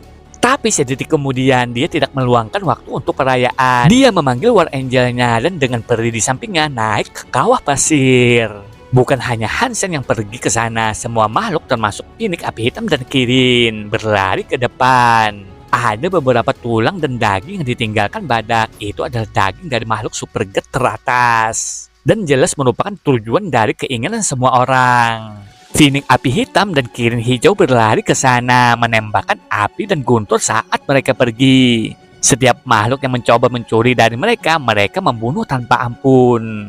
Namun Hansen memiliki War Angel dan peri untuk melindunginya. Dan dengan cepat dia melompat ke arah gundukan daging. Dia memanggil loncengnya dan melemparkannya ke dalam darah. Hansen berbaring di tanah dan menyerap darah, tetapi setelah mencicipinya dengan cepat meludahkannya. Darahnya seperti asam dan hampir melelehkan seluruh mulut dan lidahnya. Apa ini? Apakah hanya makhluk yang bisa mengkonsumsi ini? Hansen berkecil hati melihat semua makhluk lain dengan riang makan sepuasnya. War Angel dan peliharaan lain itu juga tidak punya masalah. Hanya Hansen yang tidak bisa ikut memakan sisa-sisa badak. Namun Hansen tidak ingin menyerah begitu saja. Tiba-tiba Hansen ingat air mata jatuh dari badak. Air mata itu tampak seperti mengeras dan dia bertanya-tanya apakah itu masih ada. Dari apa yang bisa diingat Hansen, itu jatuh ke genangan darah. Dia menyelinap ke tempat dan melihatnya jatuh dan mencari-carinya. Jika tidak meleleh, maka itu harus tetap ada. Setelah beberapa saat, tangannya menyentuh sesuatu yang melingkar. Dengan kegembiraan dan kegembiraan yang meluap-luap, dia menariknya ke atas. Itu memang tetesan air mata badak. Itu transparan dan seukuran kepalan tangan. Meskipun keluar dari darah, itu tidak ternoda olehnya. Aneh mengingat tangan Hansen kotor dengan darah yang telah dicelupkannya. Beruntung dia mengenakan pelindung jiwa bis. Jika tidak, dia membayangkan kulitnya akan meleleh semua sekarang. Hansen menahan air mata dan merasakan banyak energi mengalir di dalamnya. Item itu sendiri terasa sangat suci. Memegangnya saja sudah menenangkannya, seolah-olah berada di dekatnya membersihkannya. Sekarang ini adalah beberapa hal yang baik. Hansen sangat gembira dan dia dengan hati-hati mengontongi air mata. Hansen mengeluarkan tas dan menaruh daging di dalamnya sehingga dia bisa menawarkan kepada rubah perak ketika dia kembali. Dia tidak bisa membiarkan rubah perak, makhluk yang sangat suka makan, pergi tanpa makanan seperti ini. Tentu saja Hansen juga memendam keinginan untuk melihat rubah perak tumbuh sedikit lebih cepat. Rubah perak dewasa pasti sangat kuat, dan jika tidak pernah tumbuh, investasinya pada makhluk kecil itu akan sia-sia. Mayat badak suci itu luas, tetapi setelah banyak makhluk berkumpul untuk memakannya, itu tidak bertahan lama. Segera semua darah telah dikonsumsi. Hansen mengambil labunya dari pasir basah, dan tampaknya telah diwarnai merah, dan itu memiliki tampilan yang jauh lebih menarik. Secara alami, Hansen berasumsi itu memang menyerap banyak darah. Lonceng biru di sisi lain dihiasi dengan sejumlah ukiran merah dan berbagai simbol yang berbeda. Namun Hansen tidak dapat memahami apa yang mereka maksud. Beberapa saat kemudian Hansen kembali ke tempat dia meninggalkan Zoyume dan merasa lega melihat mereka tidak bergerak. Rubah perak melihat Hansen mendekat berlari cepat untuk menyambutnya. Hansen mengulurkan tangannya untuk meraih rubah perak, tetapi rubah perak menghindari, melewatinya dan mengambil tas sebagai gantinya. Dia melompat dan merobek tasnya dan mulai melahap daging yang Hansen telah mempertaruhkan nyawanya untuk membawanya. Merasa sedikit canggung, Hansen menarik tangannya kembali dengan tidak mencolok. Dia melihat sekeliling dengan pipi merah dan berdehem. Namun hatinya bereaksi berbeda. Dasar bajingan tak berperasaan. Dia merasakan daging dan tidak peduli pada tuan yang dengan susah payah menyeretnya ke sini. Apa yang terjadi di luar sana? Mengapa begitu banyak makhluk menuju ke sana? Zoyume berlari ke Hansen dan bertanya dengan rasa ingin tahu. Badak putih mati. Makhluk-makhluk itu datang untuk melahap mayatnya. Aku berhasil mengumpulkan beberapa dagingnya saat aku kembali. Hansen tidak memanjakannya dengan detail tentang apa yang telah terjadi. Karena terlalu aneh dan penasaran, dia akan merahasiakannya untuk saat ini dan mempertimbangkan kejadian itu lagi. Dan itu adalah jenis informasi yang bisa kamu jual dengan harga tinggi. Dia tidak akan memberitahu siapapun mau tak mau. Ini daging badak. Ketika Zoyume mendengar apa dagingnya, dia tampak terkejut. Kemudian dia mengheningkan cipta sejenak untuk makhluk yang telah meninggal itu. Setelah itu dia muncul kembali ke dirinya yang ceria dan bertanya, "Oh kakak tersayang, bolehkah aku minta beberapa daging itu?" Zoyume tahu bahwa badak adalah sesuatu yang istimewa. Makhluk berdarah dewa tidak bisa dibandingkan dengannya. Dia tahu itu dengan sangat baik. Daging binatang seperti itu pastilah sesuatu yang sangat luar biasa. Jika Hansen setuju untuk memberi Little Orange sebuah lempengan, dia pikir dia pasti akan memberinya 1 atau 2. Kamu bisa makan, ya, tapi pertama-tama kau harus menandatangani ini. Tanda tangani ini dan kamu bisa makan sebanyak yang kamu mau. Hansen mengeluarkan formulir IOU. Baik, terserah. Zoyume telah mengumpulkan banyak hutang saat bepergian dengan Hansen. Setelah memindai dokumen secara singkat dan tidak melihat sesuatu yang menjebak, dia buru-buru menandatanganinya. Setelah menandatanganinya, dia dengan gembira berlari menuju kantong daging dengan keyakinan bahwa dia telah mendapatkan hadiah yang cukup besar. Dan dengan harga yang murah juga, tidak sering kamu dapat membeli daging yang luar biasa seperti itu. Tetapi ketika Zoyume menggigitnya, wajahnya berubah menjadi hijau dan dia meludahkan semuanya. Dia berlari kembali ke Hansen dan mengarahkan jarinya ke arahnya, berteriak, "Kamu berbohong padaku, ini bukan daging badak putih." "Aku tidak berbohong. Jika kamu tidak percaya, mengapa kamu tidak bertanya kepada Little Orange kamu yang berharga? Tidakkah kamu melihatnya di sana memakannya dengan riang jika bukan daging badak putih? Mengapa lagi ia terus makan?" Hansen menunjuk ke Little Orange dan menawarkan penjelasannya. Zoyume berpikir Hansen mungkin benar karena Little Orange jarang makan daging darah dewa. Daging itu pasti sangat istimewa sehingga Little Orange menjadi gila karenanya. "Kamu brengsek, Little Orange, gigit dia!" Zoyume menggertakkan giginya dan menawari Little Orange untuk melakukan tindakan balas dendam atas namanya. Little Orange berlari ke arah Hansen, tetapi dia hanya berdiri di sana tanpa bergerak. Dalam sedetik, Little Orange melompat ke atasnya. Meow! Little Orange melompat di depan Hansen. Dia mendarat dengan lembut. Dengan kepalanya yang lembut, dia menyapu Hansen beberapa kali. Dia mengeong sepanjang waktu. "Anak baik." Hansen mengelus kepala Little Orange dan memberinya sepotong daging lagi. Ini membuat Little Orange sangat bahagia dan dia terus mengeong di sisi Hansen. Zoyume sangat marah dan kepalanya hampir meledak karena marah. "Pengkhianat, Orange kecil, kau pengkhianat. Bagaimana kau bisa membiarkan pria jahat ini membeli cintamu?" Pengkhianat apa? Seperti burung pipit kecil kesayangan yang memilih pohon untuk ditinggali. Kucing oranye tahu tuan mana yang harus mereka tempati. Hansen berbicara sedikit dengan cara yang riuh dan sombong. Dan dia membelai Little Orange saat dia melakukannya. Namun Hansen tahu Little Orange tidak bersikap baik. Begitu dagingnya habis, dia akan berlari kembali untuk bersama Joyume. Tapi di sini di gurun yang membosankan ini dia tidak keberatan meluangkan waktu dan usaha untuk membuatnya bingung. Joyume tidak bisa berkata-kata meskipun amarahnya membara. Namun tiba-tiba dia menjadi tenang. Dia menunjuk dahi Hansen dan mulai tertawa sambil berkata, "Aku gadis yang baik. Aku tidak akan berkelahi dengan laki-laki dan aku terutama tidak akan melakukannya denganmu. Yang setengah pria dan setengah wanita. Berapa umurmu ya? Dan kamu menggunakan pemerah pipi di dahimu. Aku tidak akan melawan orang seperti itu." Pemerah apa? Hati Hansen melonjak. Dengan cepat dia menyentuh dahinya dan tidak merasakan apa-apa. Itu halus dan bebas dari kerutan seperti biasa. Tapi wajah Joyume tidak terlihat seperti sedang berbohong. Hansen mengeluarkan cermin dari ranselnya yang digunakan untuk kesatria kumbang dan melihatnya. Wajah Hansen terkejut. Di dahinya di antara alisnya ada satu titik merah. Dia mencoba untuk menggosoknya. Tetapi seolah-olah itu telah dicap. Tidak peduli berapa banyak dia menggosok, itu tidak akan hilang. Hansen melihat lebih dekat. Titik merah itu ada di permukaan kulitnya. Tapi itu keras kepala seolah-olah tertanam di dalamnya. Menghapusnya dalam waktu dekat sepertinya tidak mungkin. Dengan cepat, Hansen menjalankan sutra dongsuannya untuk melihat apakah ada yang salah dengan tubuhnya. Dia lega, tidak ada masalah dan semuanya tampak normal. Lalu apa ini sebenarnya?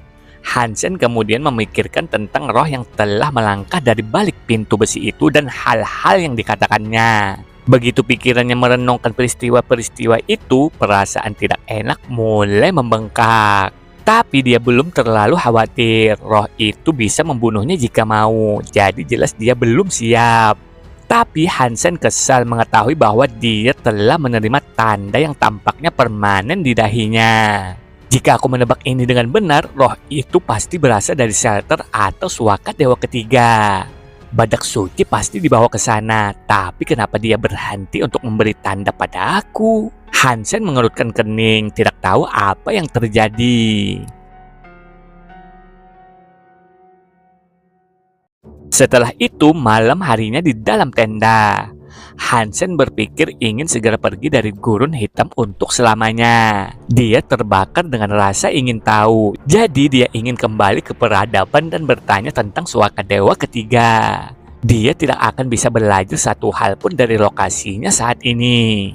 Lalu Hansen bermain dengan air mata badak yang mengkristal. Dia melemparkan sutra dongsuannya untuk melihat apakah dia bisa menyerapnya. Tetapi sutra dongsuan tidak bekerja seperti yang diharapkan. Terlepas dari simulasi aliran energi badak, ada reaksi yang berbeda. Air mata di tangannya meleleh menjadi semacam air suci yang meresap ke dalam tubuhnya.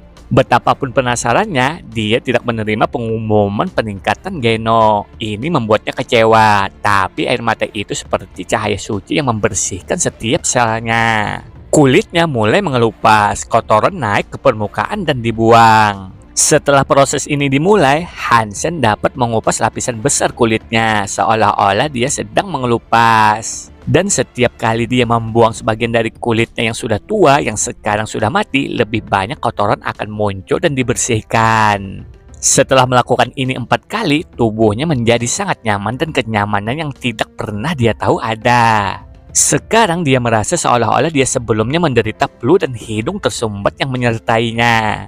Tapi sekarang dia sudah sembuh total. Hidungnya bersih dan dia bisa bernapas tidak seperti sebelumnya. Ini benar-benar barang bagus. Hansen terkejut, merasa seolah-olah tubuhnya baru saja dilahirkan kembali. Efektivitas air mata itu luar biasa.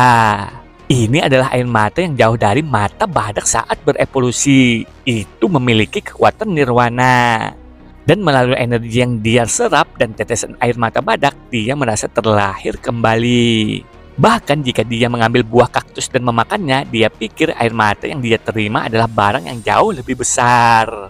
Meskipun air mata suci nirwana ini tidak meningkatkan jumlah gen Hansen, itu memperkuat mereka. Setelah berjalan selama belasan hari, matanya bertemu dengan pemandangan Gurun Gobi dan gunung di dekatnya. Hal ini membuat Hansen dan Joyume sangat bahagia karena mereka sekarang akhirnya telah keluar dari gurun hitam. Hansen mempercepat langkah mereka dalam keinginan untuk tempat berteduh. Dia ingin kembali ke aliansi dan mencari tahu semua yang dia bisa tentang Suaka Dewa Ketiga. Singkat cerita, Joyume sudah berada di teleporter dan ingin kembali ke tempatnya. Sebelum kembali, Hansen berujar kepada Joyume, "Siapkan sejumlah uang yang kau pinjam padaku. Aku memiliki setumpuk IOU di sini, disegel dan ditandatangani. Jangan pernah berpikir untuk mencoba merunduk dan menghindar untuk membayarku." Joyume hanya menanggapi dengan menjulurkan lidahnya ke arah Hansen dan berbalik meninggalkan Hansen begitu saja. Hansen hanya tersenyum melihat tingkahnya dan juga segera ingin kembali ke aliansi. Sesampainya di aliansi, Hansen menemui ayangnya Jianran. Di sana terlihat mereka mendapat banyak hadiah dari orang-orang dan para keluarganya. Ada juga hadiah dari keluarga Zhou yang berterima kasih kepada Hansen karena menolong putrinya. Lalu Hansen dan Jianran berdiskusi. Selama diskusi mereka, Hansen memastikan untuk bertanya tentang Suaka Dewa Ketiga.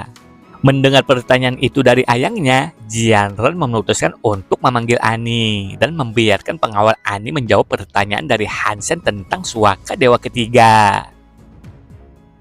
Setelah itu di sebuah ruangan, Hansen menyuruh mereka duduk. Jianran berbalik untuk berbicara dengan Ani.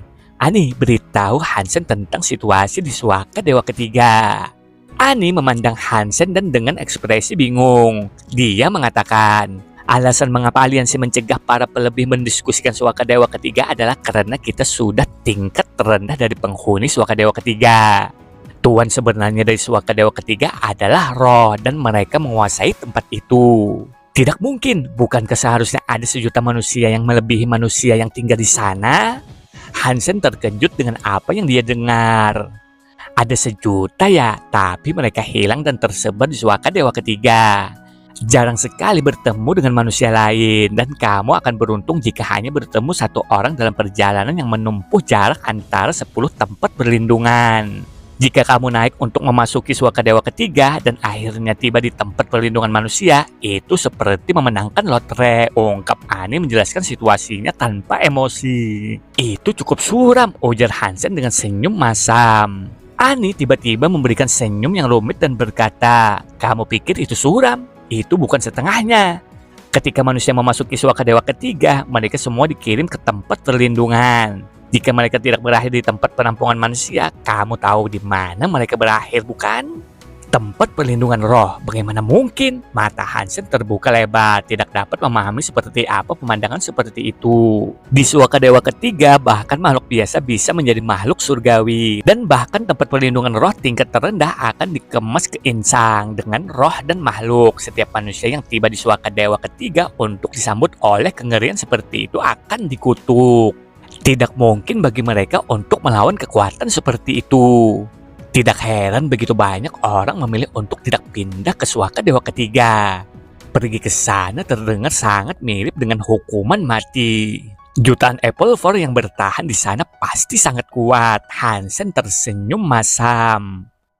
"Kuat? Sekali lagi, aku harus memberitahumu bahwa kamu salah. Mereka mempermalukan umat manusia," ujar Ani dengan dingin. "Mengapa? Apa masalahnya?" Hansen terlalu malas untuk memikirkan apa yang dia maksudkan. Jadi dia memintanya untuk mengeja semuanya. Mencari nafkah untuk dirimu sendiri di Suaka Dewa Ketiga hanya bisa dilakukan dengan 3 cara berbeda. Pertama, kamu mungkin akan dikirim ke tempat perlindungan roh tingkat bawah. Roh dan makhluk berkeliaran di sana, tetapi jika kamu dapat melarikan diri, maka kamu hidup. Kedua, kamu dapat dikirim ke tempat perlindungan manusia dan aman dari perjalanan. Ani berhenti sejenak, tetapi kemudian melanjutkan dengan mengatakan, "Sekeras apapun pilihan pertama, yang kedua sama sekali tidak mudah untuk dicapai.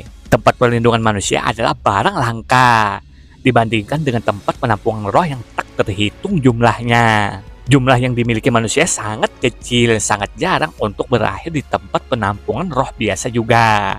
Karena sebagian besar telah dihancurkan oleh roh pesaing. Ketika ditaklukkan, mereka tidak diambil alih. Mereka dimasukkan ke dalam kehancuran dan dibiarkan begitu saja. Tempat perlindungan yang lebih rendah dengan cepat diatasi oleh yang lebih besar. Kamu menyebutkan 3 kemungkinan berbeda kan? Hansen mengerutkan kening, memahami yang ketiga harus menjadi yang paling penting. Ya, ada satu opsi lain, dan itu berarti mengakui aturan roh. Kamu dapat menandatangani kontrak dengan mereka, berjanji setia dan setia pada aturan mereka. Seolah-olah kehilangan hidupmu, jawab Annie dengan tenang. Namun reaksi Hansen sama sekali tidak. Dia tetap beranjak. Itulah mengapa aliansi tidak membuat situasi di sana diketahui orang lain. Di Suaka Dewa ketiga, manusia lebih sering dijadikan budak. Yang bisa aku katakan dengan pasti adalah, jika kamu benar-benar berakhir di tempat perlindungan roh tingkat bawah, maka selamat. Kamu kemungkinan besar akan hidup. Mereka antar ras, dan jika kamu menandatangani kontrak dengan mereka, kamu akan diperlakukan sebagai anggota yang adil dari masyarakat mereka. Hanya jika itu ada tempat penampungan kelas yang lebih tinggi, kamu mungkin ditawari kontrak untuk menyerahkan dirimu ke perbudakan. Dan jika kamu tidak dapat menyediakan sumber daya yang mereka tugaskan untukmu peroleh, atau yang mereka inginkan pertama kali pada saat kedatanganmu, maka kamu bahkan mungkin tidak diberikan belas kasihan untuk menjadi budak mereka. Mereka akan membunuhmu tanpa ragu-ragu. Annie tidak berbicara lagi, tetapi Hansen mulai mendapatkan pemahaman yang adil tentang kompleksitas situasi di Suaka Dewa ketiga. Melalui diskusi ini, satu hal diklarifikasi untuk Hansen. Ketika roh itu membawa badak ke Suaka Dewa ketiga, itu pasti telah melihat kekuatan di dalam Hansen dan dengan demikian menandainya. Di masa depan kemungkinan besar akan membawa Hansen juga. Tentu saja itu hanya sebuah tanda, bukan seolah-olah kontrak asli telah ditandatangani. Kontrak hanya ditandatangani jika kedua belah pihak setuju. Aku ingin tahu kelas apa roh itu, jika itu bisa datang ke Suaka Dewa kedua dan memberi badak tumpangan pulang dengannya. Levelnya tidak boleh serendah itu, pikir Hansen dalam-dalam, tidak ingin menjadi budak roh. Tetap saja menandatangani kontrak dengan roh tidak semuanya buruk. Mungkin ada manfaat untuk hal seperti itu, ungkap Jianren setelah mendengar apa yang dikatakan Annie. Manfaat apa yang akan didapat? Hansen bertanya dengan heran. Gen roh, Jianren perlahan mengucapkan kedua kata itu.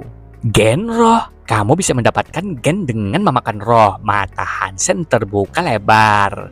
Karena ini adalah pertama kalinya dia mendengar tentang hal seperti itu. Jianren tertawa dan berkata, tidak, kamu tidak bisa mendapatkan poin gen dari memakan roh. Makan roh tidak ada gunanya. Hansen tidak menanggapi dan diam-diam menunggu penjelasan Jianren. Perbedaan antara Suaka Dewa kedua dan Suaka Dewa ketiga terlalu besar.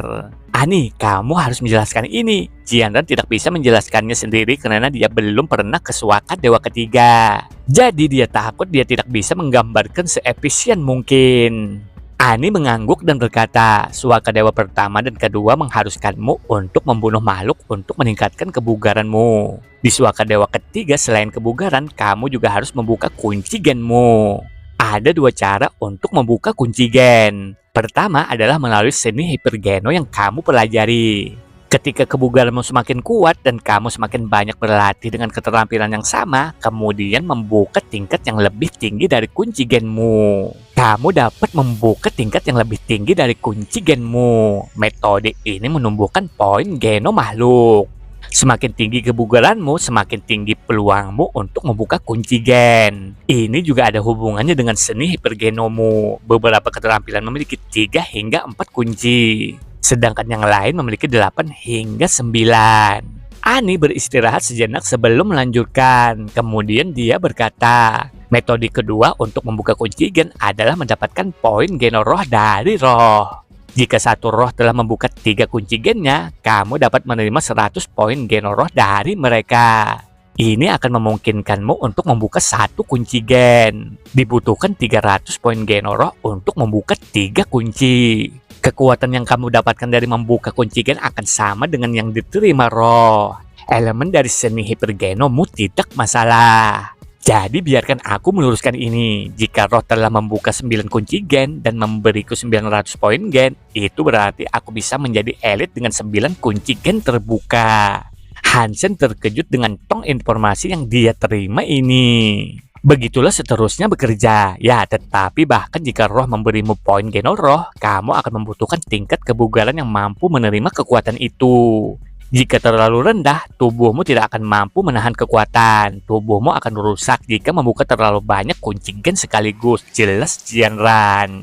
Poin genol roh penting bagi roh. Ingatlah, mereka tidak akan sembarangan membagikan kepada manusia. Tambah Ani. Jadi bagaimana aku bisa mendapatkan poin genol roh ini? Hansen bertanya. Kamu menandatangani kontrak dengan roh dan menjadi anggota masyarakat penampungan mereka. Jika kamu bekerja baik, mereka dapat menghadiahimu dengan cukup banyak poin genol roh ini. Ani memandang Hansen dengan jeda dalam pidatonya. Tetapi kemudian melanjutkan dengan mengatakan, tentu saja jika kamu cukup kuat, maka kamu dapat mengambil batu roh.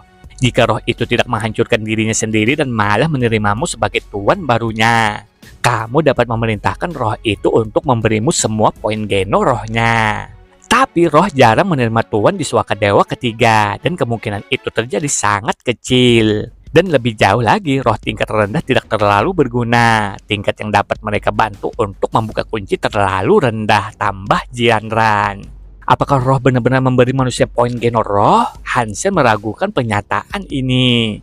Merasa sulit untuk percaya bahwa roh benar-benar bersedia memberikan poin genol roh kepada manusia ras yang berbeda. Mereka melakukannya jika kamu menandatangani kontrak dengan mereka dan menerima roh sebagai tuanmu. Di mata makhluk halus, manusia tidak lebih besar dari makhluk yang umumnya mereka perintah. Mereka akan memperlakukanmu seperti mereka memperlakukan makhluk atau bis. Dan roh memperlakukan makhluk seperti mereka memperlakukanmu. Mereka memberi makhluk dengan poin genol roh.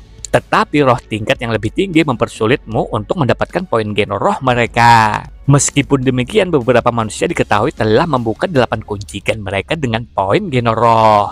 Bisakah roh di suaka dewa kedua memberi manusia poin genol roh? Hansen bertanya.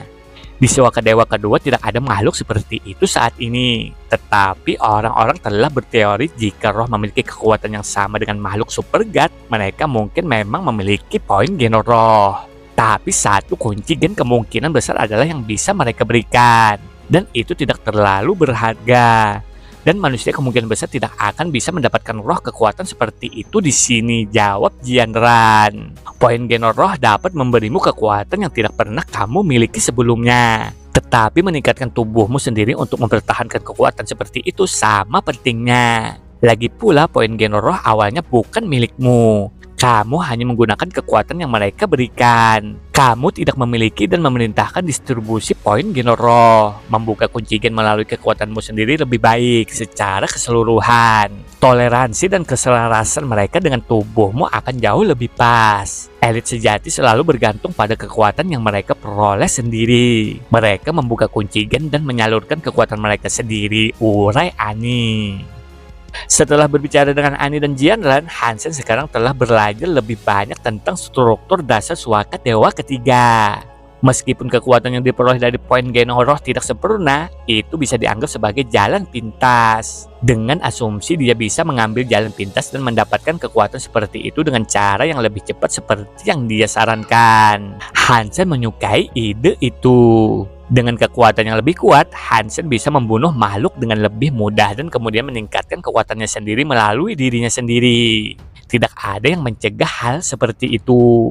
Tetapi jika kamu meningkatkan poin genol roh, kamu harus menandatangani kontrak dengan roh. Jika tidak, mereka tidak akan memberimu apapun. Ada banyak pro dan kontra untuk dipertimbangkan. Ketika sampai pada penandatanganan kontrak semacam itu, manusia biasa tidak memiliki banyak pilihan dan mereka dipaksa untuk menandatangani kontrak semacam itu.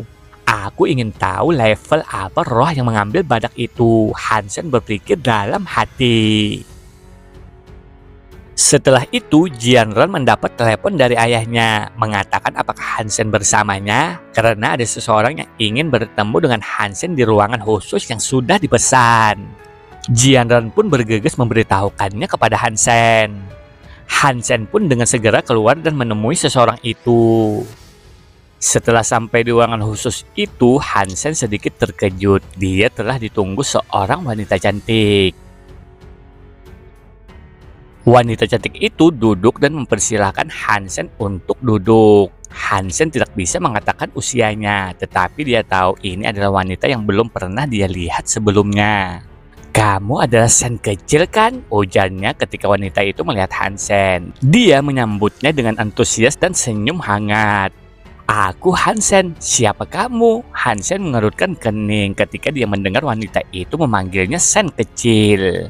"Aku bibimu." Wanita itu tampak terkejut mendengar Hansen menanyakan hal ini. "Bibi?" Hansen terkejut, belum pernah mendengar bahwa dia memiliki bibi. "Bukankah Sister Lan memberitahumu bahwa dia memiliki seseorang adik perempuan?" Itu memilukan bagiku untuk mendengarnya. "Aku hanya seorang yatim piatu, dijemput dan dibesarkan oleh kakekku. Aku memperlakukan ibumu sebagai saudara perempuan sejati. Aku hampir tidak percaya dia tidak pernah menyebutku sebelumnya." Wanita itu tampak benar-benar kesal, hampir seolah-olah air matanya siap untuk keluar dari matanya.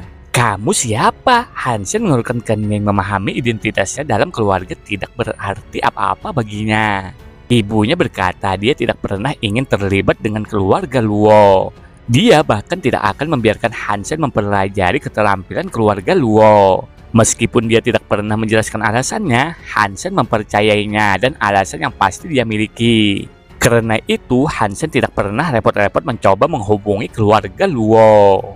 "Kamu sangat dingin. Tidak heran kamu adalah putra Sister Lan." Wanita itu tersenyum dan kesedihan di matanya telah lenyap. Perubahan itu terjadi secara tiba-tiba dan cukup mengejutkan.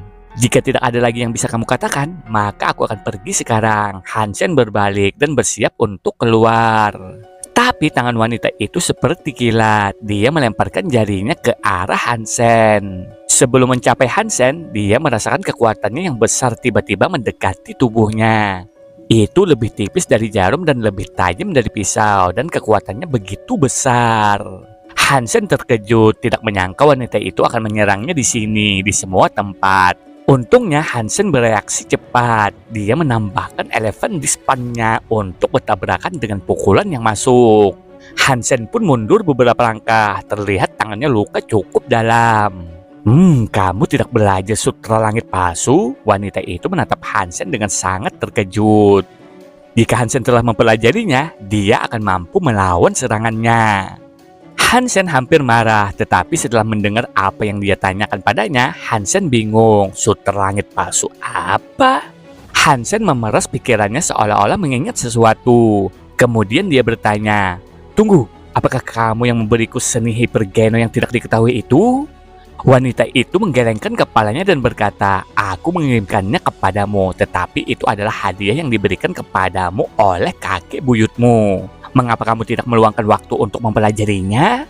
"Aku tidak belajar sesuatu dari sumber yang tidak diketahui," jawab Hansen dingin. "Ya, itu bukan lagi sumber yang tidak diketahui. Aku harap kamu meluangkan waktu untuk mempelajarinya dalam waktu dekat." Wanita itu merasa canggung, datang ke sini untuk menguji kemajuan Hansen dengan keterampilannya. Dia tidak berharap, dia tidak peduli dengan itu sama sekali. "Jika itu dari keluarga Luo, maka itu berarti aku pasti tidak akan mempelajarinya," ungkap Hansen dengan dingin. "Mengapa?" Wanita itu mengerutkan kening, menatap Hansen. Jawabannya benar-benar mengejutkannya. "Karena ibuku tidak ingin terlibat dengan keluargamu. Kamu telah menerima jawaban atas pertanyaanmu. Sekarang aku dapat pergi." Hansen memberinya tatapan tegas dan dingin. Jika ibunya tidak ingin dia terlibat dengan keluarga Luo seperti yang dia sendiri tidak inginkan, maka melawan keinginannya adalah hal yang terakhir yang akan dia lakukan. Dia tidak ingin membuatnya khawatir. Dan Hansen merasa tidak perlu mempelajari sutra langit palsu, sutra dongsuan dan denyut nadi atau denyut darah lebih baik dari itu. "Apakah kamu tahu apa yang kamu lewatkan? Hanya ada 5 seni hipergeno yang memiliki 10 kunci gen yang tersedia untuk dibuka.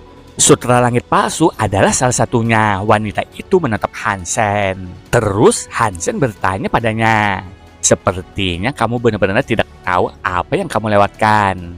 Jika kamu tidak berlatih sutra langit palsu, maka kamu bukan anggota keluarga kami. Kamu tidak memiliki kualifikasi yang diperlukan untuk bergabung dengan God Slayer Shelter." Oh, maafkan aku. Apakah aku tidak mendapatkan memo itu? Nama keluargaku adalah Han dan God Slayer Shelter tidak ada hubungannya denganku. Aku tidak tertarik untuk bergabung di sana. Dan untuk menambah itu, aku tidak berpikir Sutra Langit palsu terlalu mengesankan, ungkap Hansen padanya dengan dingin. Mendengar beberapa kata terakhir Hansen, senyum dengan cepat menghilang dari wajahnya. Dengan suara dingin, dia berkata, "Kamu seperti Sister Lan, kamu sangat egois dan sombong.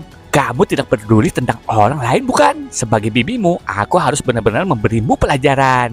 Apakah kamu tahu di mana kamu berada?" Hansen mengangkat bibirnya. "Dimanapun aku berada adalah tempat aku sendiri," ujar Luoli. Kemudian dia menggerakkan tubuhnya untuk mulai menyerang Hansen. Jari-jarinya seperti pisau silet mencabik-cabik udara. Sebuah kekuatan tak terlihat menuju ke arah Hansen, bergerak dengan kecepatan yang sangat cepat. Hansen melihatnya datang, jadi dia mensimulasikan aliran energi tulang gajah. Dan tubuhnya berubah warna menjadi batu giok. Dia mengangkat tinjunya dan meninju kekuatan yang masuk. Bang! Suaranya seperti kaca pecah. Ekspresi Luoli berubah menjadi kaget sebagai tanggapan. Tidak menyangka keterampilan tinju Hansen telah berkembang begitu kuat. Dia tidak pernah berharap dia bisa mengerdirkan kekuatan Sutra Langit palsu.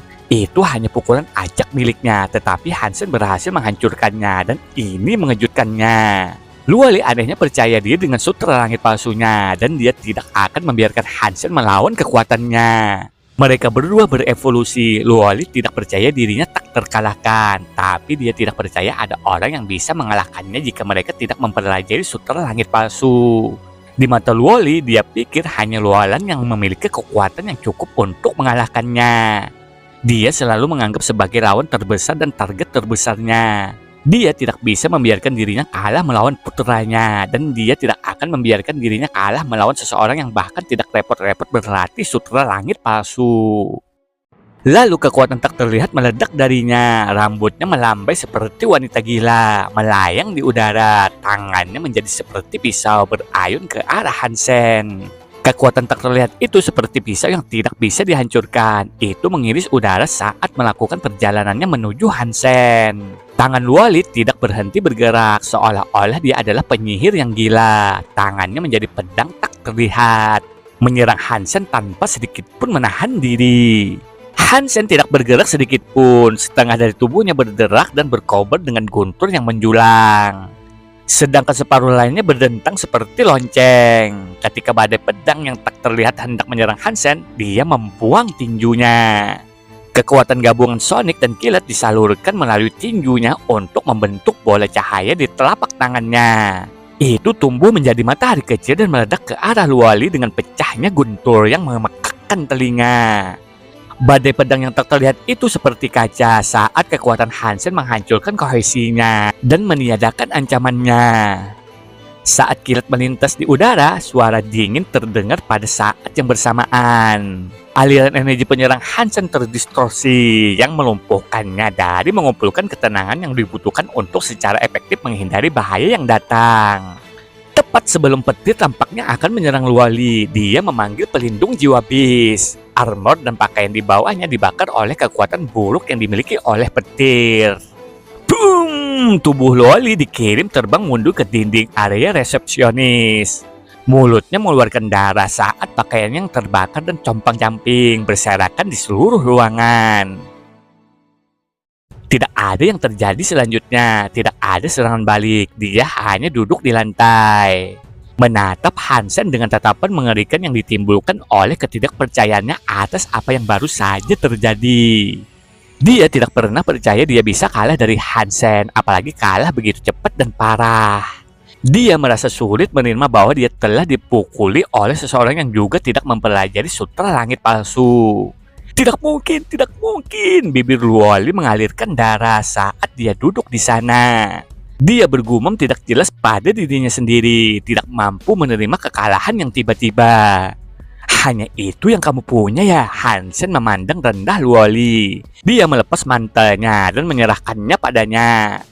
Saat dia berbalik untuk keluar dari area resepsionis, dia berkata, "Baik aku maupun ibuku tidak tertarik menjadi bagian dari keluarga Luo."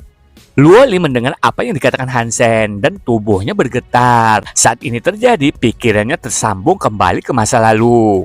Hanya itu yang kamu punya ya? Dia telah mendengar kata-kata ini diucapkan kepadanya berkali-kali ketika dia tumbuh dewasa. Wanita yang sombong dan cantik itu mengatakan hal yang sama padanya setiap kali dia dikalahkan oleh tangannya.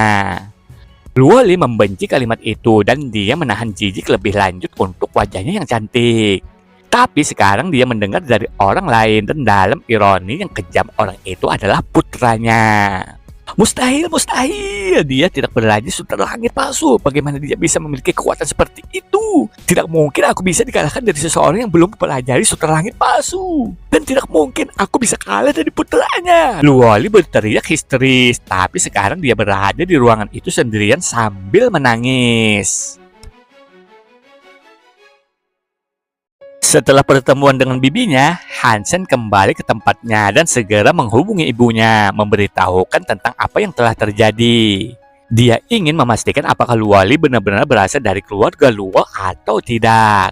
Li kecil benar-benar mencarimu. Ketika Luo Sulan mendengar, dia tetap benar-benar tenang seolah-olah ini yang akan diharapkan. Namun ada sedikit keterkejutan dalam suaranya. Dia benar-benar bibiku ya? Hansen curiga dengan klaimnya. Ya, kakek buyutmu percaya aku akan terlalu kesepian jika tumbuh sendiri. Jadi dia mengadopsinya. Aku belum melihatnya sejak aku meninggalkan keluarga Luo, ungkap Luo Sulan sambil menghela napas. Ibu, apa aku tidak bisa mempelajari sutra langit palsu? Tanya Hansen lagi. Kamu bisa mempelajarinya jika kamu mau. Tetapi dengan melakukan itu, kamu membawa bisnis keluarga yang tidak akan bisa kamu hindari, jawab Luo Sulan menghela napas. Mengira putranya telah tergoda oleh sutra langit palsu setelah melihatnya beraksi dan menyaksikan apa yang bisa dilakukannya. Ya, jika itu benar-benar akan membuatku kesulitan, lupakan saja. Aku hanya iseng bertanya-tanya, itu saja, ungkap Hansen santai. Luo Sulan dengan sangat terkejut bertanya, kamu benar-benar tidak tergoda untuk mencobanya? Tidak juga, bibi telah mempelajari sutra langit palsu, namun aku bisa mengalahkannya dalam satu pukulan. Hansen dengan santai menyampaikannya. Luo Sulan bahkan lebih terkejut sekarang. Dia pun bertanya, kamu benar-benar berhasil mengalahkan dalam satu pukulan? Ya bu, itu mudah. Senyum sombong merayap di wajah Hansen. Luo Sulan dengan senyum masam berkata, sepertinya kamu telah berkembang lebih jauh dari yang aku harapkan. Dan aku akan mengatakan ini, jangan remehkan sutra langit palsu. Meskipun Li kecil bekerja paling keras, dia tidak terkait dengan keluarga melalui darah. Pemisahan itu berarti dia tidak bisa mempelajari sutra langit palsu dalam bentuknya yang paling murni dan paling otentik. Seberapa kuat sutra langit palsu yang sebenarnya? Ketertarikan Hansen pada skill itu kini meningkat. Meskipun dia berhasil mengalahkannya, dia benar-benar percaya Luoli sebagai salah satu evolver terkuat yang pernah dia lawan. Ini memiliki kekuatan sura. Jika kamu akhirnya melawan seseorang yang telah mempelajari keterampilan itu, ingatlah ini. Mengadu dirimu dengan orang yang telah mempelajarinya hanya dapat menghasilkan dua hasil. Kamu akhirnya membunuh orang itu dengan cepat atau kamu mati. Cepat atau mati. Luo Sulan mengatakan ini tetapi itu tidak cukup menjelaskan. Ibu, apa yang terjadi dengan keluarga Luo? Hansen tidak bisa lagi menahan keinginannya untuk tahu. Jadi dia bertanya, jika kamu bukan milik keluarga Luo, kamu tidak perlu tahu. Mengetahui tidak akan membebanimu dengan masalah yang lebih besar. Namun jika kamu memasuki keluarga Luo, kamu akan segera mengetahuinya, jawab Luo Sulan mengungkapkan. Sebenarnya ini adalah topik yang tidak ingin dibicarakan oleh Luo Sulan. Setelah itu, Hansen memasuki tempat perlindungan sekali lagi dan ingin lebih memahami sekelilingnya. Dia perlu belajar dengan tepat di mana dia berada dan kemana dia harus pergi selanjutnya. Oh tidak, ada roh yang menyerang tempat perlindungan. Saat Hansen duduk di alun-alun merenungkan langkah selanjutnya, seseorang yang berteriak datang berlari. Segera semua orang menjadi gugup. Roh yang menyerang tempat perlindungan. Ketika Hansen mendengar mereka meneriaki ini, itu sangat mengejutkannya. Sudah lama sejak terakhir kali dia mendengar tentang roh yang menyerang tempat perlindungan. Hansen pun penasaran dan pergi ke tembok kota. Dia ingin melihat roh macam apa yang memutuskan untuk menyerang tempat perlindungan. Jika pemiliknya tidak bisa menahan pengepungan, maka mungkin dia bisa membantu. Hansen! Saat Hansen berjalan menuju gerbang, seseorang memanggil namanya. Lin Beipeng, Hansen berbalik dengan terkejut. Sudah lama sejak terakhir kali dia melihatnya, dan dia tidak menyangka akan melihatnya di sini di Suaka Dewa kedua. Ini adalah pertemuan takdir, tidak diragukan lagi. Lin Beipeng berlari ke Hansen, meraih tangannya dan hampir mulai menangis. Aku akui itu sudah lama, tapi tidak perlu menunjukkan gairah seperti itu. Melihat Lin Beipeng begitu bahagia, Hansen cukup tersentuh. Lin Beipeng menyeka matanya yang berlinang air mata dan memegang tangan Hansen sambil berkata, "Saudaraku, aku tersentuh. Di lubang sampah berdebu ini, bahkan jika dompetku penuh sesak, aku tidak dapat membeli apapun. Ini adalah urusan yang menyedihkan dan menjengkelkan. Sekarang setelah aku akhirnya bertemu denganmu, aku dapat membelanjakan uangku untuk barang dagangan yang layak. Jual aku 2 jiwa bis darah dewa." Ketika Hansen mendengar ini, dia membuang tangannya yang lengket. Seluruh alasan dia berperilaku begitu bersemangat adalah untuk ini. Sekarang jelas terlihat. Kamu pikir jiwa bis darah dewa adalah barang biasa yang bisa kamu beli dari mana saja, dan kamu mengatakan kamu ingin 2. Hansen tertawa. Aku tidak mau percaya bahwa kamu tidak memiliki barang untuk dijual. Lin Beipeng tidak terpengaruh oleh komentar Hansen dan masih bersikeras bahwa dia akan menjual beberapa jiwa bis darah dewa. Lin Beipeng telah bosan keluar dari pikirannya di tempat ini untuk beberapa waktu. Dia sangat kaya, tetapi keluarganya tidak memiliki ikatan dengan keluarga yang lebih besar. Pada waktunya di sini hanya sedikit orang yang mau membantunya, dan bahkan dengan uang yang dia miliki, dia tidak dapat membeli sesuatu yang layak. Waktunya di sini tidak menyenangkan. Dia tidak pernah berharap melihat Hansen di sini. Dari semua tempat, dia telah mendengar banyak cerita tentang petualangan Hansen. Dan setelah mengenalnya sebelumnya, yakin dia akan memiliki jiwa bis untuk dijual. Saudara Beipeng, hentikan aktingmu. Apakah kamu benar-benar berpikir anak ini akan memiliki jiwa bis darah dewa yang tersedia untuk dijual? Aku sudah memberimu hargaku, entah bentuk koin atau tersesat. Jangan main-main denganku, ujar seseorang pria paruh baya di dekat Lin Beipeng. Aku tidak membeli jiwa bis sampahmu. Orang ini memiliki segala macam jiwa bis yang berbeda. Jadi mengapa aku harus membeli yang dari daftar jelekmu? Lin Beipeng dengan dingin menjawab.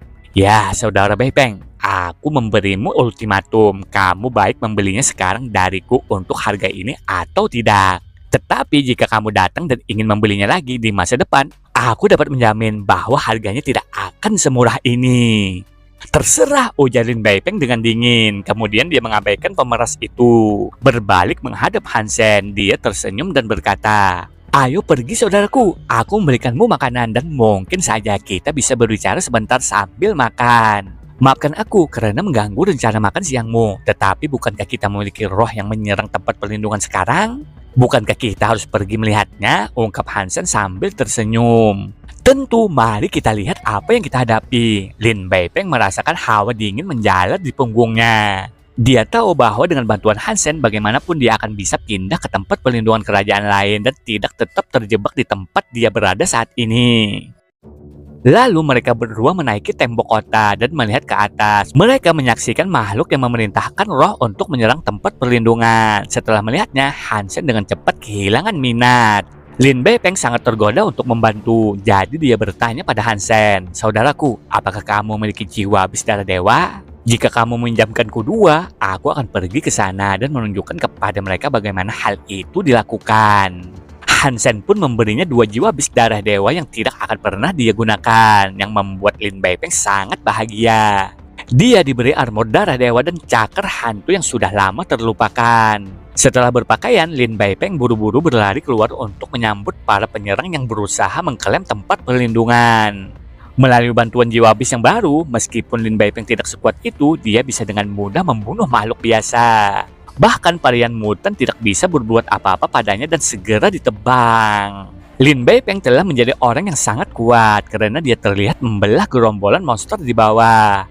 Dia bahkan terlihat sangat heroik, dan ini mengejutkan orang-orang di tempat penampungan. Pada saat semua dikatakan dan dilakukan, dia berhasil mengalahkan monster itu untuk melarikan diri. Setelah kemenangannya dipastikan, semua orang memberinya tepuk tangan meriah. Setelah mengalahkan roh, Lin Baipeng sendiri sangat senang. Ketika akta itu selesai, dia tidak membuang waktu untuk membawa Hansen ke hotel tempat mereka bisa makan. Di perjalanan, Lin Baipeng mengungkapkan bahwa dirinya ingin keluar dari tempat penampungan menyedihkan ini dan akan memberi banyak uang jika Hansen membantunya. Singkat cerita, Hansen dan Lin Baipeng mulai berpetualang dengan tunggangannya masing-masing. Namun sepertinya mereka sedang diawasi dan diincar oleh seseorang. Dua orang muncul, mereka mengendari dua binatang dan seperti yang diharapkan, mereka memang Hansen dan Lin Baipeng. Brother Blin, itu mereka. Liu Ji meletakkan teropongnya dan berbicara sambil menunjuk ke arah mangsa yang mereka cari. Brother Blink tidak perlu menggunakan teropong dan ketika dia melihat kedua orang itu dari jauh, pandangan aneh muncul di hadapannya. Ini adalah orang-orang yang kamu tugaskan untuk kutangani. Brother Blink meminta saudara Kuang dan Liu Ji untuk mengkonfirmasi. Ya, itu mereka, ujar Liu Ji. Apakah yang akan terjadi pada Hansen dan Lin Baipeng?